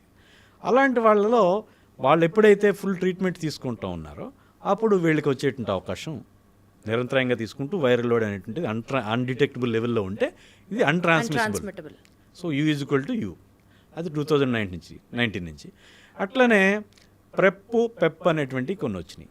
సో ప్రెప్ అనేటువంటిది ఇప్పుడు అంటే కొన్ని సొసైటీస్లో లైక్ కొన్ని ఆఫ్రికన్ సొసైటీస్లో ఇది multiple partners both for women and men. So వాళ్ళు ఎప్పుడు వస్తారో ఎప్పుడు వెళ్తారో తెలియదు, నిత్యం మందులు వాడరు వాళ్ళు. అందుకే ఏం చేస్తారంటే వీళ్ళు ఎక్స్పోజర్ ముందు, సో రేపు వస్తాడు మా భర్త లేకపోతే పార్ట్నరు, ఈరోజు రేపొద్దుట ఒకటి, ఈరోజు ఒకటి, రేపు రాత్రి ఒకటి, ఎల్లుండి ఒకటి, అట్లా 1 2 2 అని చెప్పేసి ఇట్లా చెప్తున్నారు. ఎక్స్పోజర్ ముందు రోజు ఒకటి, ఎక్స్పోజర్ రోజు 2, ఎక్స్పోజర్ రోజు తర్వాత ఒకటి. సో ఇలా వేసుకోవడం వల్ల కూడా వీళ్ళకి హెచ్ఐవి ఇన్ఫెక్షన్ వచ్చేటువంటి రావట్లేదు. దీన్ని ప్రెప్ అంటాం, pre exposure prophylaxis. Post exposure prophylaxis కూడా వచ్చింది. సో ఎక్స్పోజ్ అయిన తర్వాత అన్నోన్ స్టేటస్, అవతల వాళ్ళకి ఉందో లేదో తెలియదు, but they had unprotected sex. So వాళ్ళకి ఒక నెల రోజుల పాటు 30 రోజుల పాటు 2 డ్రగ్ కాంబినేషన్ వాడుతున్నాం. వితిన్ 24 hours ఐడియల్లీ స్టార్ట్ చేసి దాన్ని ముందుకెళ్తే సో అది కూడా హెచ్ఐవి రాకుండా నిలుపుదల చేస్తుంది అంటే ఒకటి. ఇంకా ఇటీవల కాలంలో long acting, ultra long acting injectable lenacapavir అనేటువంటి ఒక ఇంజెక్షన్ వచ్చింది. దీన్ని గిలియడ్ లైఫ్ సైన్సెస్ వాళ్ళు రూపొందించారు. ఇది 26 వారాలకి అంటే 6 నెలలకి ఒక ఇంజెక్షన్ అంటూ ఇస్తే వాళ్ళకి అవతల భర్త నుంచి లేదా క్లయింట్ నుంచి వీళ్ళ నుంచి ఇన్ఫెక్షన్ వచ్చేటువంటి అవకాశం 0. ఎస్, ఈ ఉగాండాలోను అట్లా వెరీ క్లోజ్ టు వ్యాక్సిన్ అనుకోవాలి. ఎస్, వ్యాక్సిన్ కాదు, వ్యాక్సిన్ అనేది వైరస్ నుంచి లేదా వైరస్ భాగాల నుంచి వైరస్ నిర్వీర్యపరిచేస్తాం. Attenuated virus. Yes, attenuated or దాని పార్ట్స్ కూడా పార్టికల్స్. ఇది ఫార్మస్యూటికల్ ఇంగ్రీడియంట్, ఇది pharmacological ingredient. So it is acting like vaccine. Correct. Yes, 6 months పాటు ఇది ప్రొటెక్షన్ ఇస్తుంది. ఇది లెనకాపవిర్ ఇంజెక్షన్ అనేటువంటిది సంవత్సరానికి 2 చొప్పున తీసుకుంటే ఎవరైతే కమర్షియల్ సెక్స్ వర్కర్స్ లేకపోతే ఈ అన్నోన్ స్టేటస్ ఉన్నటువంటి పార్ట్నర్ ఉన్నవాళ్ళు లేదా నోన్ స్టేటస్ పాజిటివ్ స్టేటస్ వాళ్ళకి చేయటం వల్ల వీళ్ళకి రాకుండా కాపాడింది అనేటువంటిది ఇటీవల విషయం. సో లెనకాపవిర్ రానున్న కొన్ని దశాబ్దంలోనో లేకపోతే అర్ధ దశాబ్దంలోనో ఇలాంటి ఎవరైతే ట్రాన్స్జెండర్సో కమర్షియల్ సెక్స్ వర్కర్సో లేకపోతే ఈ డిస్కార్డెంట్ కపుల్లో అన్ఇన్ఫెక్టెడ్ వైఫో లేకపోతే ఎవరైతే ఉన్నారో వాళ్ళు ఇంజెక్షన్ చేసుకుంటే రాకుండా ఉండేటువంటి అవకాశం ఉంది. అటువంటి గేమ్ చేంజర్ అనే చెప్పుకోవచ్చు కదా సార్ ఇంజెక్షన్. డెఫినెట్గా ఇది మొత్తంగా మారుతుంది సార్. ఇప్పుడు ఈ ట్రీట్మెంట్ పరంగానే కానివ్వండి లేకపోతే ప్రొటెక్షన్ ఈ లెనకాపవిర్ ఇంజెక్షన్ పరంగానే కానివ్వండి, వాట్ ఎవర్ ఇట్ ఈస్, కమర్షియల్గా ఎంత వయబుల్ ఉన్నారు సార్? అంటే only rich society can take them, అదే వెరీ కాస్ట్లీ, లేకపోతే హెచ్ఐవి మెడికేషన్ చాలా ఖర్చుతో కూడిన మెడికేషన్? ఇది మొన్న 2024 జూలైలో వచ్చినటువంటి అధ్యయనాల యొక్క ఫలితాలు ఇవి. అయితే అది ఇప్పటికి ఇంకా పూర్తిగా వైడ్ స్ప్రెడ్ కాలేదు. ఒక అధ్యయనం పైలట్ ప్రాజెక్ట్ ఇంజెక్షన్స్ రాలేదు మార్కెట్. ఇంజెక్షన్స్ ఉన్నాయి, injection is very much there. కేవలం ప్రివెన్షన్గా కాకుండా ట్రీట్మెంట్లో కూడా భాగంగా కొన్ని వాడుతున్నాం. లెనకాపవిర్ హైలీ డ్రగ్ ఎక్స్పీరియన్స్డ్, అన్ని రకాల మందులు వాడేశారు, వాళ్ళకి ఏం పట్టలేదు. సో రిల్పివిరిన్ అనేటువంటి ఒక మందు ప్లస్ ఈ లెనకాపవిర్ కలిపి ఇంజెక్షన్ రూపంలో వాడుతున్నారు. అది అట్లా ఇంజెక్షన్ ట్రీట్మెంట్ రూపంలోనూ వాడుతున్నాం, ప్రివెన్షన్కి ఈ స్టడీస్ ఈ అధ్యయనాలు చేశారు. సో రానున్న ఒక అర్ధ దశాబ్దంలో ఇవి ఖచ్చితంగా మారుస్తుంది, గేమ్ చేంజర్ అవుతుందని నేను కూడా భావిస్తున్నాను. మన దేశంలో వాటి యొక్క అవైలబిలిటీ ఎంత ఉంది సార్? ఇప్పటికి లేదండి ప్రస్తుతానికి. Very unfortunate. అంటే ఇవి అనేక పేటెంట్ అనేక విషయాలు ఉంటాయి కదా, 1-2 ఏళ్లలో రావచ్చండి. మన దేశంలో కొన్ని సంస్థలు వాళ్ళతో ఒక అగ్రిమెంట్తో చేస్తాయండి, 2 ఏళ్లలో వచ్చేస్తుంది. బట్ నార్మల్గా మాట్లాడితే సార్, హెచ్ఐవికి సంబంధించిన వైద్యం తీసుకోవాలి అంటే ఖర్చుతో కూడిన వ్యవహారమా? అలానేం లేదండి, ఒక 2,000 రూపాయల నుంచి ఒక 8,000-10,000 రూపాయల వరకు కూడా వైద్యం ఉంటుంది మంత్లీ. ఓ, దానికి సంబంధించి గవర్నమెంట్ మందులు. నిజానికి లిక్కర్ తీసుకున్న వాళ్ళకి ఒక 2,000 రూపాయలు అంటే నథింగ్. స్మోక్ చేసేవాళ్ళు బోల్డ్ మంది స్మోక్ చేస్తారు, మనం అట్లా లెక్కేసుకోవాలి. లిక్కర్ నెలలో 10 సార్లు తీసుకునే వాళ్ళు ఉంటారు, నెలలో రోజు తీసుకునే వాళ్ళు ఉంటారు, క్వార్టర్ తీసేసుకునే వాళ్ళు ఉంటారు. సో ఆ లెక్కేసుకుంటే అది ఒక 2,000-3,000 రూపాయలు హెల్త్కి సంబంధించి nothing. I believe it's too good, మంచి తక్కువ రేట్లోనే అందుతున్నాయి. ఇంకో విషయం ఇక్కడ చెప్తాను మీకు. ప్రపంచవ్యాప్తంగా హెచ్ఐవి మందుల్లో, ప్రపంచవ్యాప్తంగా వాడుతున్న హెచ్ఐవి మందులో 80% పైన మన భారతదేశం ప్రొడ్యూస్ చేస్తుంది, మన భారతదేశం నుంచి ఎక్స్పోర్ట్ అవుతుంది. So India is considered pharmacy of the world. So మన వాళ్ళు ఆ పేటెంట్లని వాళ్ళ దగ్గర తీసుకుని లైసెన్స్ తీసుకుని తక్కువ జెనరిక్స్ తక్కువ రేటుకి తయారు చేసి ప్రపంచవ్యాప్తంగా అన్ని ఆఫ్రికా దేశాలు కానివ్వండి, ఈ లాటిన్ అమెరికా దేశాలు కానివ్వండి, ఇట్లా వాటన్నింటికి కూడా మనం సప్లై చేస్తాం. సరే, హెచ్ఐవి ట్రీట్మెంట్కి సంబంధించి ఇన్సూరెన్స్ క్లెయిమ్స్ కూడా ఏమన్నా అవైలబుల్ ఉన్నాయా సార్? అసలు విదేశాల్లో ఉన్నాయండి, మన దేశంలో లేదు. లేవు. అభివృద్ధి చెందిన దేశాల్లో ఉన్నాయి, మన దేశంలో లేదు. అసలు insurance policy nothing we have about నాకు తెలిసి లేవండి, ఏమన్నా మరి మిగతా వాళ్ళు చెప్పాలి. సార్, ఇప్పుడు ఇన్ని ఇయర్స్ ఆఫ్ ఎక్స్టెన్సివ్ రీసెర్చ్ చేశారు కాబట్టి మీకు ఇప్పటి వరకు చాలా ఎక్స్పీరియన్సెస్ ఉండుంటాయి హెచ్ఐవి పేషెంట్స్తో. అందులో మోస్ట్ ఛాలెంజింగ్, మోస్ట్ టఫ్ అనుకున్నది ఒక ఎక్స్పీరియన్స్ని మాతో షేర్ చేసుకోండి సార్. నేను ఛాలెంజింగ్ టఫ్ అని చెప్పలేను, కానీ కొన్ని పుస్తకాలకు ఎక్కని విషయాల్లో నేను సక్సెస్ సాధించి ఏంటిది వీళ్ళు ఎలా రాశారు, నేను ఇలా జరిగింది. ఇప్పుడు కొన్ని మెదడుకి సంబంధించిన జబ్బులు ఉన్నాయి. ఓకే. నాకు ఆ ఫలానా పర్టికులర్ జబ్బుకు సంబంధించి వాళ్ళు డెత్ విత్ ఇన్ 6 months లేదా విత్ ఇన్ 1 month ఇట్లా లేదా 2 months ఇట్లా చెప్తారు లైఫ్ ఎక్స్పెక్టెన్సీ ఎంతని. నా పేషెంట్లకి అదే జబ్బుతో వచ్చారు 2 పేషెంట్లు. ఓ పేషెంట్ 12 ఏళ్ళ పైనే అలైవ్ స్టిల్, ఓ పేషెంట్ 15 ఏళ్ళుగా నా పేషెంట్ ఇప్పటికీ బతికే ఉన్నారు. సో పుస్తకాల్లో ఉండేది అంటే వాళ్ళు 2 నెలలు ఉంటారు, నెల ఉంటారు, లేదా 3 నెలలు ఉంటారు, ఇట్లా ఏవో చెప్తారు, రకరకాలుగా చెప్తారు మెయిన్ ఇంత బతుకుతారని చెప్పి. సో అది నేను కొన్ని ఓకే ఇలా ఈ పరిస్థితులు ఇవి వాడుకుంటే బాగుంటుంది అనేటువంటి కొన్ని పద్ధతుల ప్రకారం మెదడులోకి వెళ్ళిన జబ్బును కూడా నేను రివర్స్ చేయగలిగాను, కొంచెం వాళ్ళని బతికించగలిగాను. రానున్న కాలంలో ఇలాంటి విషయాలు నేను అంతర్జాతీయంగా నేను జర్నల్స్లో అది ప్రచురిద్దామని ఆలోచన ఉంది, చూద్దామండి ఎంత మేరకు. All the best sir, more power to you sir. I have to say sir, బాగా సాటిస్ఫాక్షన్, కంటెంట్మెంట్, ఇది కదా నేను అనుకున్నది, ఇది కదా నేను ఇవాళ చేశాను అని మీరు అనుకున్నవి కానీ, లేకపోతే ఆ బతికిన పేషెంట్ లెవెల్ ఆఫ్ కంటెంట్మెంట్ ఉంటుంది చూడండి సార్. డాక్టర్ గారు అని కాళ్ళ మీద పడిపోతారు, బికాజ్ ఏదో అయిపోతుంది అనుకుని ఉంటాడు లైఫ్లో. బట్ వన్స్ మీ దగ్గరికి వచ్చాక మీ ట్రీట్మెంట్ తీసుకున్న తర్వాత మేబీ తిరిగి మళ్ళీ నార్మల్ పొజిషన్, ఒక మంచి హైలో ఉన్నాడని అనుకుందాం. అలాంటి కంటెంట్మెంట్ కేసెస్ ఏమైనా చెప్పండి సార్ మాకు. దాదాపు ప్రతిరోజు నాకు ఎదురయ్యే పరిస్థితి అదేనండి. నేను 24 ఏళ్ల క్రితం చావు బతుకుల్లో వచ్చిన పేషెంట్లని రికవర్ చేసి వాళ్ళు ఇవాళ వాళ్ళ పిల్లలు పెద్దవాళ్ళు అయ్యి పెళ్ళిళ్ళు చేసుకుని వాళ్ళ పిల్లలు తీసుకొచ్చి, సార్ మీరు వచ్చేటప్పటికి వీడి పిల్లాడండి, లేకపోతే వీడి కడుపులో ఉన్నాడండి, మీ దగ్గర వైద్యం తీసుకుని వీడు బాగున్నాడండి, మేము బాగున్నామండి, కష్టపడి పని చేసుకుంటున్నాం అని వాళ్ళ పిల్లల్ని తీసుకొచ్చి ఇట్లా నాకు పరిచయం చేయడం ఇట్లా చేస్తూ ఉంటారు. అంటే కొంచెం అతిశయంగా అనిపించి వస్తుంది, కానీ నేను షూ వేసుకోవడం నాకు చాలా ఇష్టం. షూ వేసుకుంటే పేషెంట్లు కాళ్ళ మీద పడితే అదేదో షూ మీద పడినట్టు బాగుండదని నేను అప్పుడు చెప్పులు మార్చుకున్నాను. నేను అద్భుతం సార్, అసలు అద్భుతం. నేను చెప్పులు వాడడానికి ముఖ్యం కారణం అది. So much of conversation with you. మీకున్న ఆ కంటెంట్మెంట్ లెవెల్స్ ప్రజలకి ఎయిడ్స్ ట్రీట్మెంట్ అందించడంలో day by day, day to day social health డొమైన్లో మీకు అది ఇంకా స్టిల్ కంటెంట్మెంట్ పీక్ లెవెల్లోకి ఉండాలని, every time it has to be the same level అని ఎక్స్పెక్ట్ చేస్తూ, more power to you sir, more health to you sir. Thank you so much AIDS గురించి ఇంత అవగాహన కల్పించినందుకు గాను. ఎస్, డెఫినెట్లీ ఇవాళ రోజు కూడా ఎయిడ్స్ గురించి అవగాహన అవసరం. ఈ నోట్తో అందరం జాగ్రత్తగా ఉండాల్సిందే అన్న ఒక సెన్స్తో we're taking it off sir. బాధ్యత కలిగిన మీలాంటి మిత్రుల సహకారంతో కాకినాడ లాంటి ఒక చిన్న ఊళ్ళో ఉన్నప్పుడు కూడా రాష్ట్ర వ్యాప్తంగా ఈ మాత్రం గౌరవం, గుర్తింపు పొందుతున్నందుకు నాకు చాలా సంతోషంగా ఉంది. ఈ పాడ్కాస్ట్ మూలంగా ఎయిడ్స్ యొక్క తీవ్రతని, అది మన చుట్టూనే ఉందనే విషయాన్ని ప్రజలు గమనించి జాగ్రత్తతో ఉంటారని భావిస్తున్నాను. Thank you. Thank you so much. Thank you అండి.